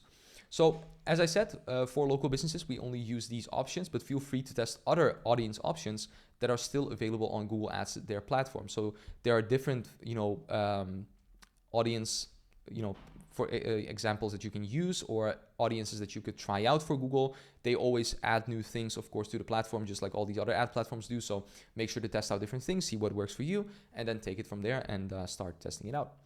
Now for e-commerce and online services businesses, we use more specific audiences options in addition to demographic options and demographic targeting, because we want to hyper target it. Because the thing is, with e-commerce and e-commerce and online service businesses, since we're already going to be targeting usually the entire like nation or like national or like state-based like targeting in terms of the demographic and the location, we need to hyper target it in other ways, because if we don't, then what's going to happen is we're going to try to target everyone, and we don't want to do that.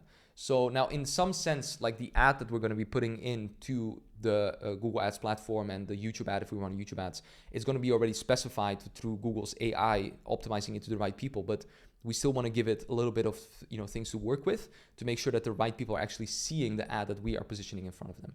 So with that being said, this is because, like I said, with e-commerce or online service businesses, we want to use different audience segments. We often need to target larger audiences that encompass more people.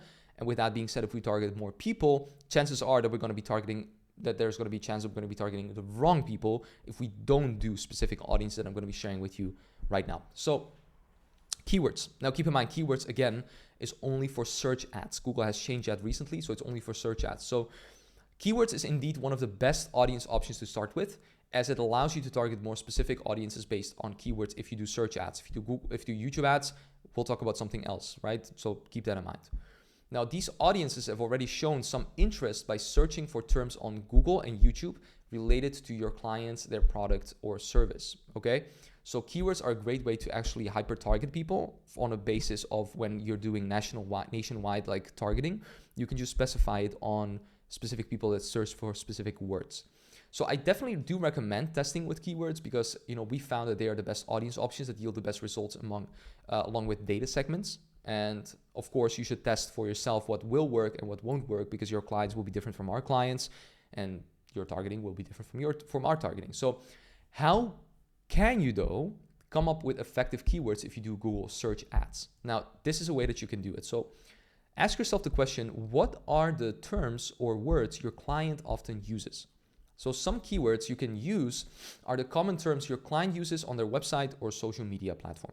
So if they use specific words, you can take those words, implement those in terms of the keywords, and use those as audience. So for example, in real estate, it could be terms like buying, purchasing, valuation.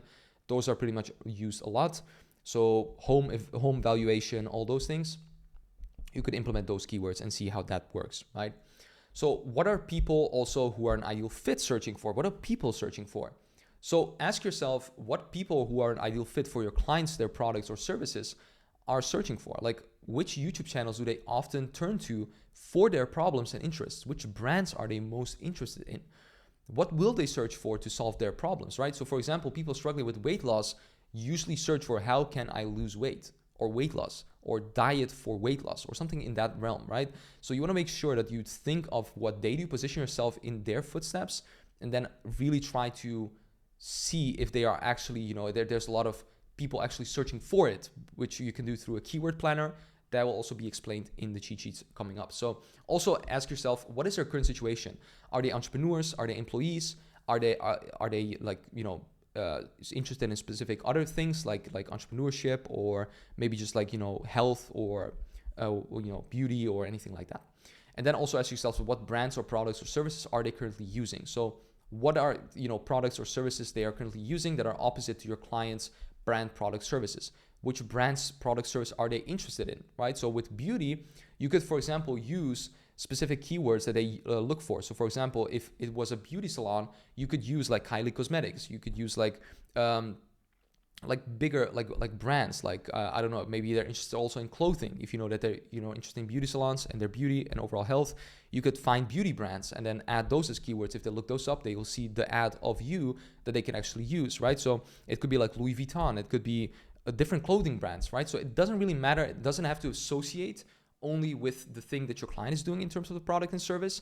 It can also be something completely different that they're interested in, but it could tie into the thing that they could be interested in. But just by looking for the specific keyword of something else, you could position your clients, their ads, in front of them because they're searching for something that ties into the product or service, if that makes sense, right?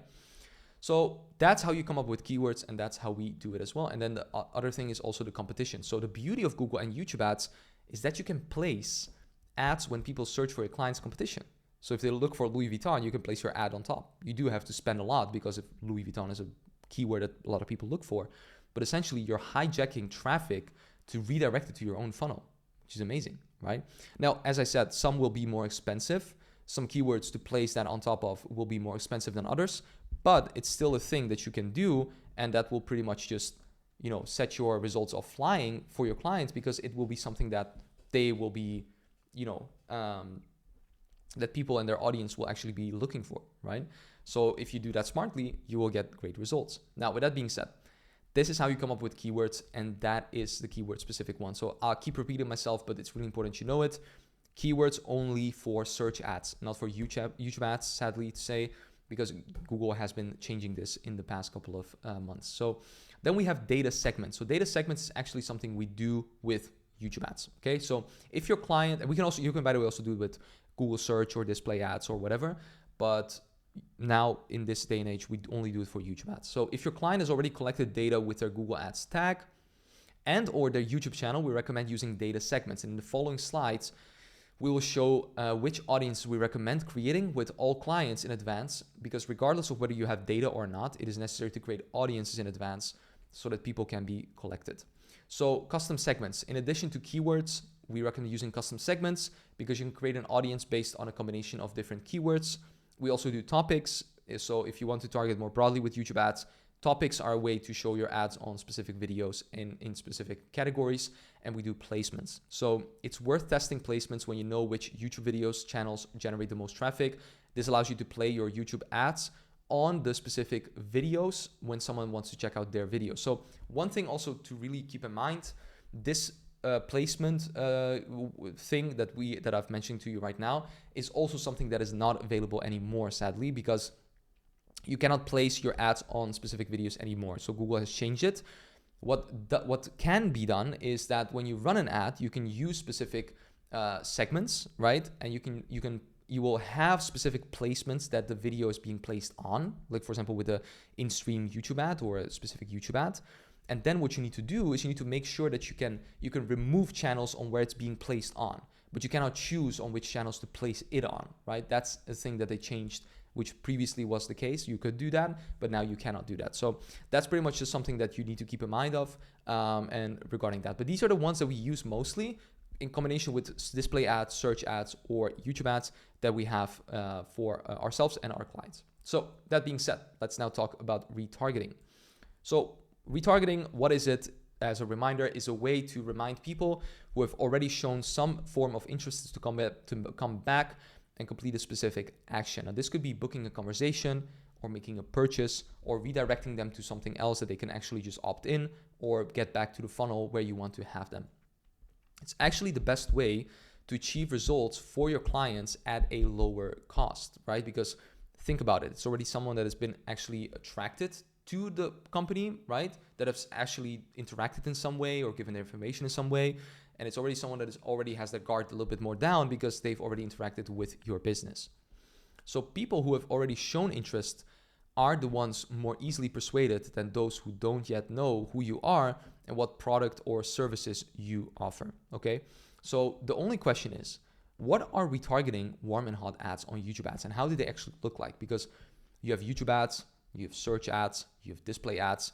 How do these look like, and how can you start implementing them for yourself? So honestly, there isn't really a big difference between cold and warm ads on YouTube, because, you know, on Google ads, because like with YouTube ads, we can make ads that are like, you know, retargeting ads, but we don't really do that, to be honest. We just use like one ad, like cold ads.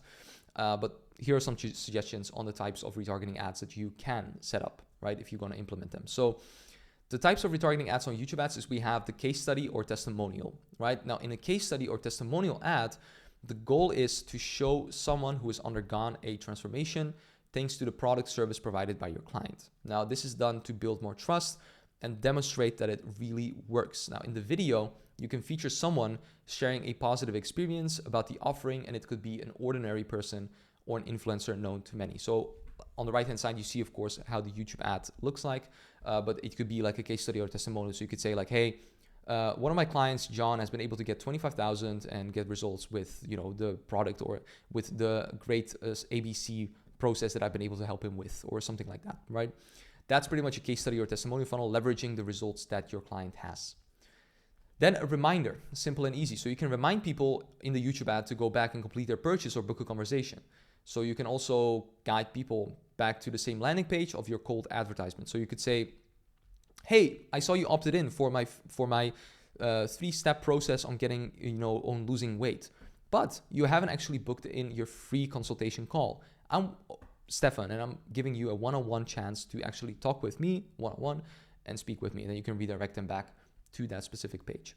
And then we have the cold advertisement. So you can also use the ads you used for the cold campaign. So you can use the specific and the same campaign you used for the cold ads to use for your, you know, retargeting campaign. Just use the same one. It doesn't matter what it is. If you have a hook, body, CTA, use that, implement that, and start rocking that one. And then we have discounts. So it has been proven time and time again that discounts can convince people to make purchase. So if your client wants to offer a discount, especially for e-commerce, it works really good. For coaches, not so much. For local businesses, also not so much, to be honest. Then you can use it for your retargeting ads. And that's what I would recommend you do. Then we have display ads. So what were display ads? Display ads on the right-hand side, as you can see, you can have a display on a specific website where someone goes to, and then you can click on it and then go on that, and then people can actually click on and go to the specific landing page that you redirect them to. So this could be a reminder, which is simply the display ad is always like a reminder. Is like, hey, book your call, or hey, you forgot to use this discount, or have this 10% discount. So you remind them to go back and complete the purchase and send them to that. Now, the only thing for the display ad is you will need and they almost always act as retargeting. So it's always retargeting. You could do it on cold, but you know, it's not really smart, because if someone doesn't know you, they're not probably going to click. So you want to really retarget them. That's when it works the best in terms of display ads. So you want to have specific image sizes for the display ads, and you want to have images for the display ads, right? So you can actually start testing them out. Then the discount. So like I said, you can do discount in the display ad. You can do reminder. Discount could be like 10%, 20% off on your next order right now, right? For anything that you want to order. And that's usually what we do with display ads. So that's kind of the only two that you can do with display ads. You can't really do anything else. You could do like, discover a free training, which could be cold, or shop the products, which could also be like cold. So you could be like creative with it, but usually we don't really do anything more complicated than this, what I just mentioned to you. So then we have branding. Now, so search ads is usually branding. So if people are searching for a client's company name and they have a lot of search, monthly searches on their name, you can pretty much simply show them with your ads, right? The ads to the clients, to the potential customers, that you are the company they are looking for. So you can direct such people to the website where other products or services are available, contain reviews, provide information about the company itself. So on the right-hand side, you see we have a alternative. So we have an ad running for the search ads, and we say this is an alternative for if they've looked up one of our competitors. So we use the keywords that they use to search up our competitors, and then we pop up with our ad and we say this is our alternative. if you type in a specific software, you'll pretty much always see like other software companies just trying to, they always say like alternative for this software, right? So because they know that a lot of people are searching for the other softwares, and then they want to just come at the top, because then people see that at the top and they're going to see like, oh, maybe this software is cheaper, so let me just try that out, right? So that's what you can do on that front. So pretty much what we have is we have, you know, these search ads running for ourselves for the Dutch market, but like I said, it's mostly branding with search ads that we do retargeting for. And other than that, it's just always cold campaigns, just on the things that I just mentioned to you before this. So that is pretty much that. And then we have also competition. So as I said, competition is usually what we do. Not only branding, like branding is usually just saying, you know, your name, your client's name. So saying, in my case, Stefan Angelovic, Agency Accelerator, that's it, right? But when it comes down to competition, that's the one that I just mentioned. So you can just use the keywords that people search up your client competitors' names for, and then just use those names in the keywords, and then retarget people that actually have, you know, done something or interacted with your clients, their company, and then just show them the competition, right? So for example, Hyros, if someone looks up Hyros as a software, you'll see best Hyros alternative, plug and play Hyros alternative, right? So they're actually advertising with that specific word, with those specific words in the search ad, right? So it actually retargets people, but it's also showing them an alternative for Hyros, right? So they then have to scroll down to get Hyros all the way down as the fourth link actually, instead of the first one. So people are intended to actually click on the first one instead of clicking on the fourth one. So here's some suggestions for the types of retargeting ads you can set up. So since iOS 14, you know, a complex retargeting strategy is less effective than a simple retargeting strategy, which is great. So these are the audience segments for YouTube and display ads that we recommend creating for targeting for your clients. So we have all the website visitors in the past 180, 90, 60, and 30 days. YouTube viewers in the past, if they have a YouTube channel that gets views, in the past 180, 90, 60, or 30 days. And those are the main ones that we usually do for YouTube and display ads. Okay, so those are the main ones. And with search ads, we do specific keywords. These are the keywords that we recommend creating for retargeting for your clients. So the own company name, that's one of the best keywords. If there's a lot of searches on the company name, you create that one. The product name, right? So for example, if they have specific products, like a microphone or whatever, and they promote that, you do specific that, like what's the name of the product? So you make a keyword out of that. The competition, that is a really important one for search ads. And that would mostly be the ones that we actually do in terms of keywords that we actually utilize for the clients that you can also start implementing for yourself. So it can be the product or the service name, by the way. So if someone is looking up for, let's say, for example, car detailerships, you're working with car detailerships, and someone's looking for a car coding, then you could do car coding or car coding, something like that, because that's the service that your client provides, right? So we, for example, have my name, Stefan Angelovic for Success. We have my service name, which is the agency blueprint, which is my product, right? In that sense. So we actually have that one, and we add those as keywords because people look it up, right? So of course, you can also test other retargeting audience segments to see what works best for you.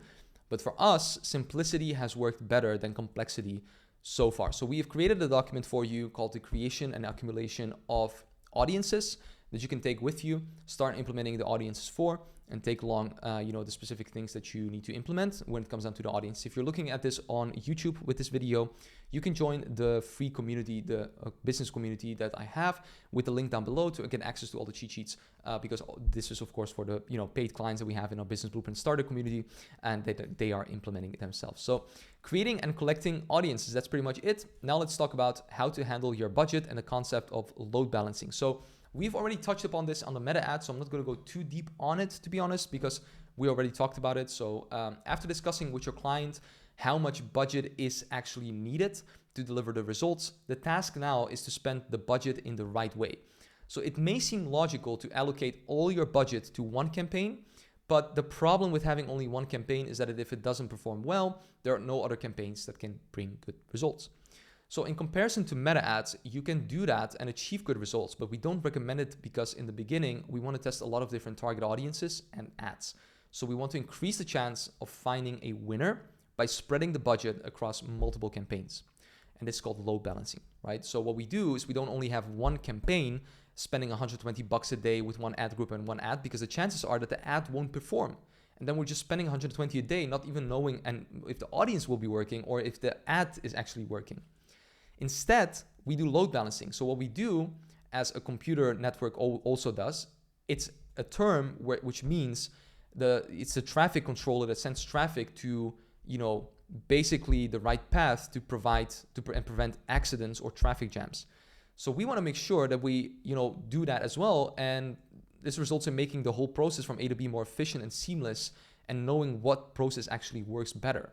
So in the marketing world, load balancing is a way to distribute your budget that you have so that the likelihood of having a winning campaign increases, leading to better results overall. So what we do with load balancing is we have 3 campaigns divided of the budget. We have one ad campaign for $40, other campaign of $40, other campaign of $40. So if one doesn't work, then the other one might work and the other one might work too. Or if 2 don't work, we still have one that might work. So we have more options. That's what I say when it comes down to Google ads and YouTube ads. Having a budget to work with is so important. Like having a minimum budget of at least like 500 or 600, as I told you in the previous module of Google Ads, is crucial, because you can do this then, and you can test out more things and test out different things for Google. So if one campaign doesn't yield you the results, you still have other campaigns that might deliver good results. So no man overboard. So what we do emphasize is the importance of giving Google enough budget to spend and offering the right price to achieve your conversations. So if you're optimizing a campaign for leads and you expect to have a cost per lead of $15, then you should spend at least $15 a day to generate $15 or less cost per lead. So if you're optimizing a campaign for purchases and you expect to have a cost per purchase of 50, then you should spend at least $50 to generate $50 or less cost per purchase. It should make sense, right? So of course you can spend less per day, as we said also in the meta ads, but the risk is that you sometimes get conversions and sometimes you won't. So when working with local businesses, you may not always have high budgets for your ads, which is usually like 500 minimum, I would say, or 600. So if you don't have that, it's going to be a tough time actually getting them results, in all honesty, right? So you want to make sure that you actually have enough budget with Google, because Google is a different platform. It takes a lot more time. You need testing budget. You need to make sure that you have the budget. So I would say anything that you're spending on Facebook or meta ads, just 1.5x that on Google, and that's your minimum budget. Okay, so that's really important to understand that. So in these cases, when you work with local businesses that have less budget, you don't need to use load balancing. You can just use one campaign, right? Doesn't really mean that you have to do load balancing, but you can allocate all the budget to one campaign. So just keep in mind that your ad must effectively target the audience and be compelling to achieve results. If you do 2 ads in one ad group, one campaign, make the ads as good as possible so you don't waste any budget. Okay, that's really important. So when it comes to budget allocations, you have a few options. Now, as we talked about on the meta ones as well, if you have a maximum budget of 3K, which is a pretty hefty budget, from a client, you can expect an average cost per lead of 15. You can do 6 campaigns of $16 per day. That's amazing. If you have half of the budget, 1,500, you can do 3 campaigns. But if you have 1,000 per month budget, you can only do 2 campaigns. If you have 500 per month budget, I would do 1 campaign. That's kind of how I would calculate it. So, if you have 3,000, you can just use all these things that I have here, that I've noted down here. 5 campaigns, 20 a day, 4 campaigns, 25 a day. So you just basically use the budget that you have and just use the base rule of $500 is 1 campaign. $1,000 is 2 campaigns that you can then do the budget allocation with and the load balancing with. If you have 1,500, you can do 3 campaigns, and etc., etc. So if you have 3,000, you can do 6 campaigns. That's what I would recommend. I wouldn't never try to do at least 2 campaigns or 1 campaign, because you want to test more. But if it's really needed for local businesses, just do 1 campaign. That's it, right? It doesn't really matter that much. So the budget varies for each type of client, of course. So always use this load balancing strategy to calculate what you need to spend daily to see optimal results. Now that we have that out of the way, because we talked about it also in the meta ads module, let's talk about launching your first campaign. So before launching a campaign, an ad, there are several things that need to be prepared in advance. So you need to have this checklist in the cheat sheet, and you will follow it thoroughly to make sure that you have everything in place. First, you need to have your ad account with a link payment method. Your client needs to have added the payment method. You need to have the Google Ads global site tag installed, plus the conversion actions installed when you use the funnel or the website. You have the budget plus the chosen option to spread your budget, just like we talked about. Do you want to do load balancing or do you want to do 1 campaign? What's your budget? What do you want to do? functioning funnel plus link to your landing page, the ad text for search and display. So you need the text that you're going to be using for only search and display. One or through images. If you want to do display ads, right? You need images for those. One logo also for display ads. If you want to do display ads, of course. Like, just to be clear with you, we only do YouTube ads and search ads mostly. We don't do display ads or any other campaigns because they just don't perform as well as YouTube and search ads. We just keep it simple. And you will need YouTube videos. You will need good videos for your YouTube ads of your clients, which we have given you in a copywriting module that you can follow the ad scripts for video ads. So follow that, implement that, and use that. And then you need audiences. What is the audience you're going to be targeting? You need to implement that. What is location? What is the gender? What is all these things that you're going to be implementing as well? Do you want to do topics? Do you want to do, and which segments are you going to do? And what are you going to do regarding that? So this is a checklist that we're going to go through that you're going to be implementing when setting up everything for your client. And the campaign structure is simply, if you have the budget of $1,500 per month, for example, that's what this is. You will have 3 campaigns, 1 ad group, and 1 to 4 ads, right? So 1 to 4 ads within that ad group. Usually we start with, 4 ads just to see how it goes. But usually Google from the ad group will be dividing the ad budget on those specific accounts or on those specific ads. So you will need to analyze which ones actually perform and don't, and then turn off the ones that just don't spend a lot from the ad group and give all the budget to ads that actually do work. So when you have the ad group, we have 3 to 5 keywords or 1 audience. Now, like I said, for search ads, we'll have keywords, but for the YouTube ads, we'll just have an audience, right? And it will be a segmented audience that we will use, and then we will implement that for the specific ad group when we do YouTube ads. So keywords, search ads, and then segmented audiences or audience for the YouTube ads. So, and then also keywords for display ads. You can also use it for display ads, right? And then segmented audience also for display ads. So we have the launching your campaign cheat sheet. So go ahead, download that one and start implementing everything for yourself. And that's pretty much launching the campaigns. And then we have how to test and find winners. So to draw a conclusion about whether something in our campaign is working or not, we wait for 7 days, giving Google enough time to test and optimize. So we call this the incubation period, just like we have with Meta, where it's 4 days. With Google, it's 7 days. So it takes a little bit longer time. Sometimes it's even 10 days with Google. So for Meta ads, like I said, it's 4 days. With Google, it's a bit longer to optimize your campaigns for the best results. So don't touch anything within a 7-day period of launching a campaign. Don't touch it. Just leave it active and see if it spends. If it spends, great. Wait. Don't do anything. Don't make emotional decisions to turn something off, as you risk getting fewer results afterwards. And once the 7 days are over, we need to ensure that we have the right metrics to analyze what works and what doesn't. So depending on the funnel you have and how you've installed the conversion actions, we'll adjust our columns. And we have these columns for analysis, and we have also, all the things that you need to do in terms of how to do these. These are pretty much the same as with Meta. So you can download this and start implementing for yourself. And we also have the reporting and the management. So to keep your clients informed in a simple manner about the status of the campaigns, we always create a report detailing the key metrics. So this is also helpful, as you can check whether your funnel is performing well in combination with your ads and how much total return has been generated. You need to know the data. You need to know the KPIs. So reporting looks like this. This is the document that we have. We track this every single day. We report on what has been happening. And with these reports, we can initiate the daily management routine to ensure that everything runs optimally, which is pretty much fill in the ad tracker and the reporting, read the data from the ad tracker, draw conclusions from the data, take action to make the adjustments, and allow time for testing and repeat the process. We go back and do this on every single day through the documents that we have. And that reporting document with appropriate columns for each funnel is something you can find also in the cheat sheet called columns and reporting that I'll leave down below. So what to do if your ads are generating poor results? Well, I know how you feel, probably blowing in the bag. No stress, making mistakes is normal when it comes to marketing. So you should always approach everything as a science where you test things to see what works and what doesn't. So to further assist you in knowing exactly what to do, we have the Google Ads Help Book. Download this one, same as Meta Ads. Check the link down below and start implementing it. And we also have the checklist for the setup, execution, and management of Google and YouTube ads, so you know exactly what needs to be done. So you are now ready to maximize Google and YouTube ads for your clients. But remember, even we still make mistakes and learn from them daily. So dare to test, try things out, and this is the only way that you will become better at advertising. So to leave you with this action step, with all the cheat sheets that I've given you, so go through them all, implement them all. All the information will be in there. Go through all the checklists, go through cheat sheets, launch your campaigns for a client. Make sure you update all the reporting documents. It's so important to actually do that to maintain an overview of your client's results. And if you're feeling stuck, bring it to the coaching sessions. And if you're watching this on YouTube, join the community, the business community, find all the cheat sheets there for free. And all the people that are watching this from the Business Blueprint Starter, hope this helped. Download all the cheat sheets, start implementing it, and start getting your clients' results. Thanks for watching, and I look forward to see you in the next one.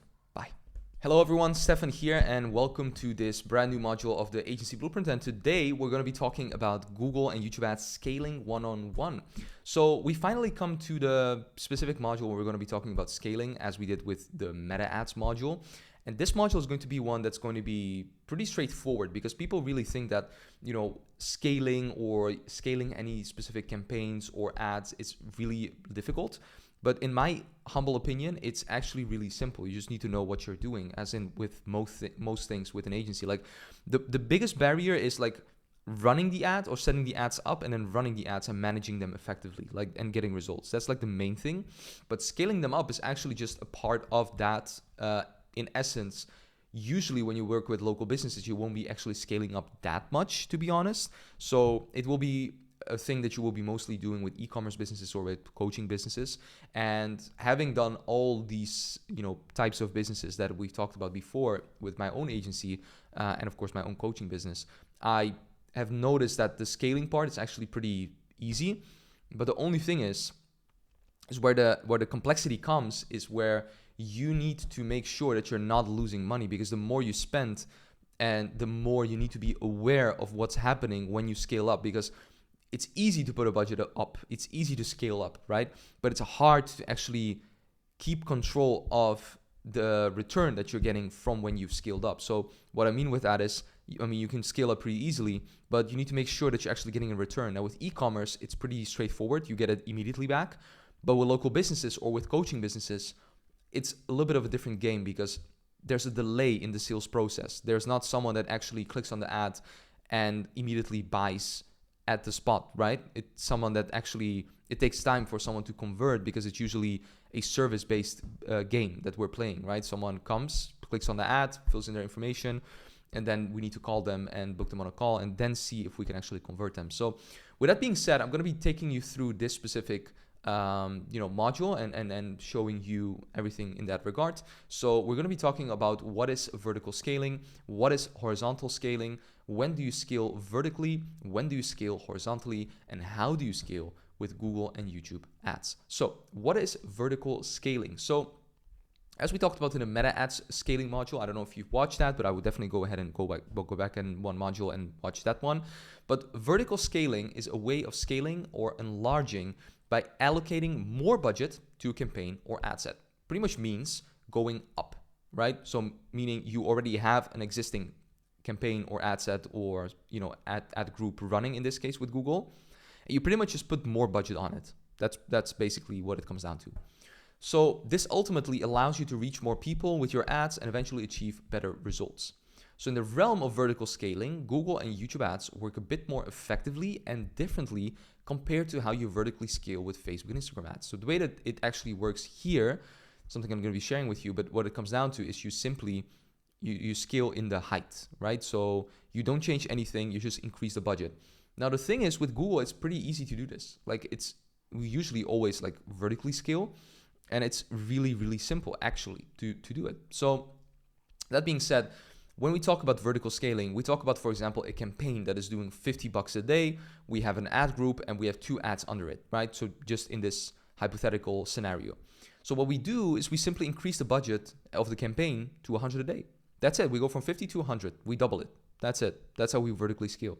Now, that being said, though, we don't always double the budget. There are instances where we just do 20% of the budget, or we do less than that, or more than that. But we'll be, taking you through that in the cheat sheet of this specific module. So, in comparison to Facebook and Instagram ads, we don't need to resort to horizontal scaling to achieve, vertical scaling, because with Meta ads, it usually works best. I mean, they changed a couple of things, right? Where you can now do more vertical scaling, but usually still you would be better off duplicating a campaign on Meta ads instead of actually just upping the budget, right? Because you don't want to with Meta, is really fragile. So when you run something and you duplicate the specific ad set, it might reset the audience and might not work that well if you just like vertically scale it or try to increase the budget and they just change the budget. Meta might not be getting you the same cost per lead, cost per book call, or purchase cost per acquisition or anything related to that. So you want to be doing with Google what we don't do with Facebook, with Meta ads, which is actually just vertically scaling instead of just duplicating a campaign, which you could do, but we don't usually do. So we just up the budget and that's basically it. So you can constantly change the budget on an active campaign and the likelihood of it performing even better will be high. All right, if it's already performing within KPI, like you're already going to have a really easy time actually just upping the budget and getting those results, right? So let's talk about horizontal scaling. So what is horizontal scaling? So it's basically, different than vertical scaling. So horizontal scaling is a way of scaling or enlarging by duplicating campaigns, ad sets, and ads. So this ensures that you have backups in case some don't work. So what does it mean? We scale not up, but we scale out. So meaning we keep the same campaign and the ad group. The only difference that we do is we just duplicate it and we let it run for the same budget. So we duplicate it in the sense of making and copying the same exact ad group or the same exact ad, and then we let that run for the time being, right? So the essence of this is pretty much like, when it comes down to vertical, like that's the preferred way of actually scaling. But when it comes down to horizontal, when we're going to do that, it depends on the situation. So there are different scenarios that we, could have on when we need to do horizontal or vertical scaling. So we'll get into that also in a second in the cheat sheet. But in Google and YouTube ads, we also employ horizontal scaling to test with different target audiences and ads. So the only reason why we do that, with horizontal scaling with Google ads is pretty much just to test out different audiences, different ads on the same campaign level. That's pretty much the only reason why we do it, right? So when we want to test ads and test audiences, we do horizontal scaling. But when we know that something is already working, we don't want to change anything, we just vertically scale. That's pretty much it. And the kind of the essence of like scaling with Google ads, if that makes sense. So with that being said, horizontal scaling with campaigns, we have a Google Ads account, right? We have the campaign, we have ad group and an ad. What we simply do is we duplicate the campaign for the same budget, the same ad group and the same 2 ads. And we could do that even again, right? So we then have $120 per day budget, and we've duplicated the specific, campaigns in the sense of, okay, let us test different ads within there, right? Let us test different audiences within those specific campaigns and see what that will do, right? So that's pretty much horizontal scaling. It's different than vertical. Vertical is just upping the budget. It's really simple, but horizontal is duplicating, copying the campaign, right? And making sure that that's working. But what you can also do is when you have a campaign or ad group and ad, you can pretty much just also duplicate an ad within that same ad group, right? So same campaign, same ad group, but you just duplicate the ad. So what is the use of that? Well, the use of that is pretty much we want to test out different ads, right? We want to see if different ads will actually perform better than ads already in that specific ad group. And when we know that an ad is already working, we can duplicate it, right? And then see if another ad will actually outperform that ad or get us even better cost per leads or better CPM, CPCs, etc. So we can do that with multiple ads within one ad group, if that makes sense, right? So when do you vertically scale with Google and YouTube ads? So if you want to scale vertically, you should always consider running a campaign for at least 7 days, because with Google, it's usually a little bit more time to actually for the incubation period, for at least 7 days to see if it actually yields stable results. So another important variable is that you need to know if your campaigns are yielding returns on your client's budgets, right? You need to know that it's actually getting you a return. With local businesses, you need to communicate with your client. With the coaching businesses, you need to communicate with your client. With e-commerce, you don't really need to communicate. You just need to have the pixels all installed well with the Google Tag Manager and the Google Analytics and you name it to make sure that you're tracking everything as good as possible. So there's no reason to scale vertically if you're not bringing returns for your client, because then you'll ultimately lose even more money, which shouldn't be the intention. So you should never scale just to scale. Just let me be clear on that, because I see so many people saying, oh, I'm just going to scale up, man. Like, yeah, okay, like you're stroking your ego that you're going to scale up, but you're going to lose money. Like you just, not thinking clear. Like, why do you want to scale, right? Like, are the numbers within KPI? Is your client getting a return? Are you getting a return? Yes, then scale up. If it doesn't make sense, if it's not within KPI, if your cost per lead is too much than the numbers that we gave you in the columns and the reporting, then don't scale up. Like that doesn't make any sense, right? At the end of the day, it's all about the cost per acquisition. What are you paying to get an acquiring client? If that's too high, then don't scale up. Simple as that, right? So your focus should be, how can I scale up when things are actually within KPI?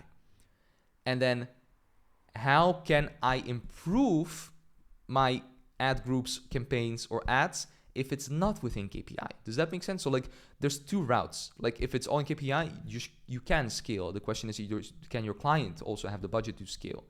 But if your numbers are not within KPI, then you shouldn't even be thinking about scaling. You should be thinking about improving your current numbers and making them better, right?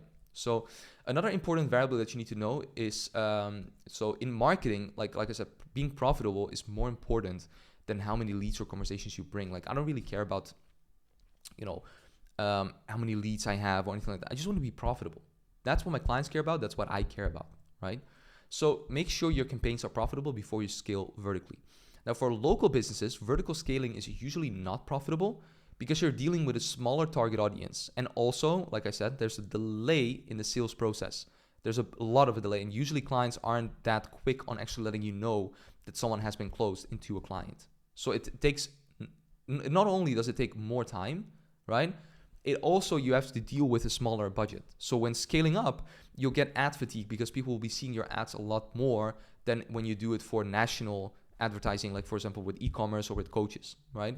So the more budget you allocate, the faster your ads will experience fatigue, which means you'll need more ads for your local business client.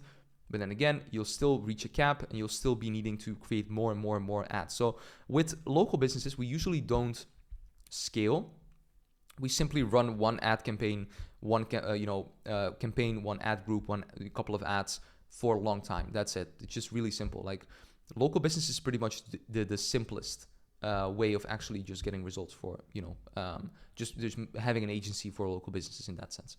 So we could recommend testing to find out the daily budget limit where you are no longer profitable. So when you're trying to scale, increase the budget by, for example, 20%, right? When you scale vertically, increase it by 20% every single day if it's still within KPI. And if you notice that it's not actually profitable, stop scaling and just see what you can improve on the campaign level, the ad group level, the ad set level. What can you do to actually make it better? Okay, so that's always what should be top of mind for you. How can I make my ads profitable, right? It's all about making it profitable. Nothing else matters, okay? So when do you scale horizontally? So horizontal scaling is ideal when you want to test different target audiences or advertisements. So meaning when you have a campaign that's running with a specific ad group and a specific ad and all those things within there, and you want to test out which audiences and pretty much which ads work better, then you want to go ahead and just try horizontal scaling. Because instead of allocating all of our budget to one campaign and being dependent on one campaign, we spread the budget across multiple campaigns, allowing you to test more and increasing the chance of a winning campaign emerging. So the benefit of horizontal scaling, and when we do it, is when we are wanting to test out different ads and different audiences. When we have different ads and different audiences, we can see which one performs better, which one gets us a lower cost per lead, a lower, all the KPI, all the stats within KPIs. And when that's happening, we actually know that, okay, this one is performing, and then we could go ahead and vertically scale a specific ad group, right? Or a specific campaign. But when we don't know that, we want to test as much as we can. So it makes more sense to have different ad groups, or more ad groups, and then actually taking it that way. When you already know that an ad group is working, then you duplicate it, right? And that's what we do with horizontal scaling. So here you can see an example of horizontal scaling. So what we've gone ahead and done here is we pretty much have all of these campaigns on the left-hand side, and we simply pretty much just copy them and, we let them run. right? We copy them and then duplicate them. And then what we do is pretty much you can either change the ads or like keep the ads the same, right? Because if you want to test out different audience, you duplicate it and then you just change either the audience or either the ads. We don't test out multiple things because you don't know what will work if you split test a lot of things. So you duplicate the working campaign already or the duplicate, ad group, and then you change either the audience and keep the ads the same, or you change the ads and you keep the audience the same, because then you know what works because you change only one thing. Makes sense, right? So that's pretty much what we do. So it's especially useful to test more ads when you notice that the ads in the campaign are no longer performing well, okay? So we recommend doing this if you see in the last 7 days that your cost per lead or cost per conversation, right, is higher than what you're willing to pay, or if your ROAS is low. So that's what I would recommend in terms of that. So if you see that in the last 7 days your numbers are out of KPI, then I would recommend pretty much just doing this. And we also recommend testing new ads in a campaign with higher budgets, because the more you spend on a campaign, the more you need to test ads to keep the campaign running in the long term, right? So let me explain what I mean with this. So when you duplicate a campaign, when you start horizontal scaling, I would recommend putting the budget a little bit higher, not keeping it the same, because when you spend more, you're going to give Google more chances to actually position that ad in front of the right people. So the more you need to test, the better it is. The more you test, the quicker you're going to know that actually something is working, right? So that's what we mean with this. So with that being said, let's talk about how do you actually scale with Google and YouTube ads. So we have this one, this picture for vertical scaling. So what you will do is you will go into your Google Ads Manager, and what you will basically go ahead and do is you will click on the specific campaign, you click on budget, there will be a pen icon on the budget, and you'll increase the budget. That's pretty much it. So how much do you increase the budget? That's something we'll talk about in the cheat sheet, but usually it's 20% per day if the KPIs for the past 7 days have actually been good. Okay, so it's really simple. Go to the campaign, click the budget, increase the budget. So we typically increase the daily budget, as said here, by 50 to 100 bucks, as you can aggressively scale with Google and YouTube ads. But beware of when doing this, you don't really have to do 50 to 100. You can do 10 to 20 per day, or 20% per day of the budget that you already have, because that way you increase it gradually and don't just lose out on money, right? Because yes, you can scale aggressively with Google and YouTube ads compared to Meta, but it's still, we're betting on Google basically positioning our ads in front of the right audience. So we're bidding on it. So you don't want to actually just go full aggressive mode and just lose money. Because the reason why I say that as well is because I've been in the position that I did that. I increased my budget aggressively and I was like, just screw it. Let's just put the budget to like 10x the budget that we have. And then it was like, yeah, we didn't get the return that we wanted to. So that's pretty much what you want to keep in mind, that you don't want to just go all out. Just do 20% a day if your stats are still within KPI. And when you do that, always look at your KPIs and make sure that they're within the numbers that you want to spend. Because if they're not, you're just wasting money and you don't want to do that. So if you don't have an extra 50 bucks to scale with, you can also scale your campaign with less than 50, as you just said, right? After you've scaled vertically, you should wait another 7 days to see if it performs at that budget. So usually when we increase the budget, we actually want to wait 7 days, but in most instances, you can already start doing it more quicker, right? Because if you do just 20%, you can scale it up a little bit more quicker, like every single day or every second day, which is completely fine, right? From our experience and what we've noticed so far with Google. So if everything performs after 7 days, you can increase the budget again, right? So you increase the budget, see how it works. If it's within KPI, increase it again. Then you wait again 7 days, see if it worked, increase the budget, wait again 7 days. So that's how you go. And if it doesn't work, what you do after 7 days, you can put the budget back, because you don't want to be spending if it's not working. You put it back, you keep on testing with new ads or new audiences within that same campaign. That's what you do, okay? So we recommend increasing the daily budget every 7 days until it's no longer profitable. Then you'll know you've reached the limit with that specific audience with your ads, right? So that specific audience will have reached the limit with the ads that you have shown them. And if you're spending, if you've increased the budget by, let's say like 400, and you see that it's not basically working anymore, then it's probably because the ads are fatigued towards the audience, or the audience is just, you need a new audience, okay? And that's pretty much what you do. And then you can go ahead and do horizontal scaling. You can keep the same budget, do horizontal scaling, and then what you'll do is you'll pretty much just take that specific campaign, you'll duplicate the campaign, right? And then when you've duplicated the campaign, you can either change the audience, keep the ads the same if they were performing, or change the ads and keep the audience the same, okay? So that's pretty much what you do. You just go here, click on the checkbox icon, click on it, then there will be a button to actually, duplicate it. You duplicate it, and that's basically it regarding that. So when you've scaled horizontally, you should also wait 7 days to see if it performs. You just don't want to do it just to do it, right? Just do it and then see how it performs. So we've actually made a cheat sheet for you that we're still actually working on at the time of recording this, but there will be a cheat sheet on how you can actually do this, right? Like specific campaigns to do this and all those things. So you will find the cheat sheet down below in terms of how to actually do this and how to actually start setting this up.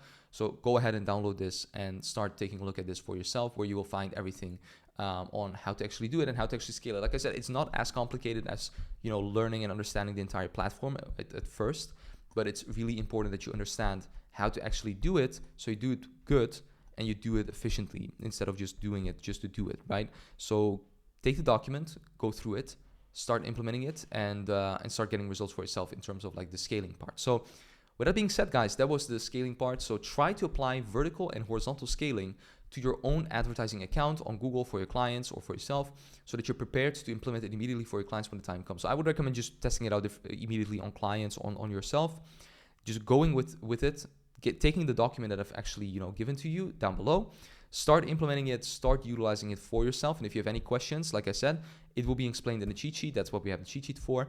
But that being said, also, you can bring it to the coaching sessions that we have, so we can actually take a look at the campaigns together with you, see what makes sense in terms of the scaling, and see if it, you should scale. Because sometimes in some instances, you shouldn't scale because your KPIs are just telling you that you just shouldn't scale.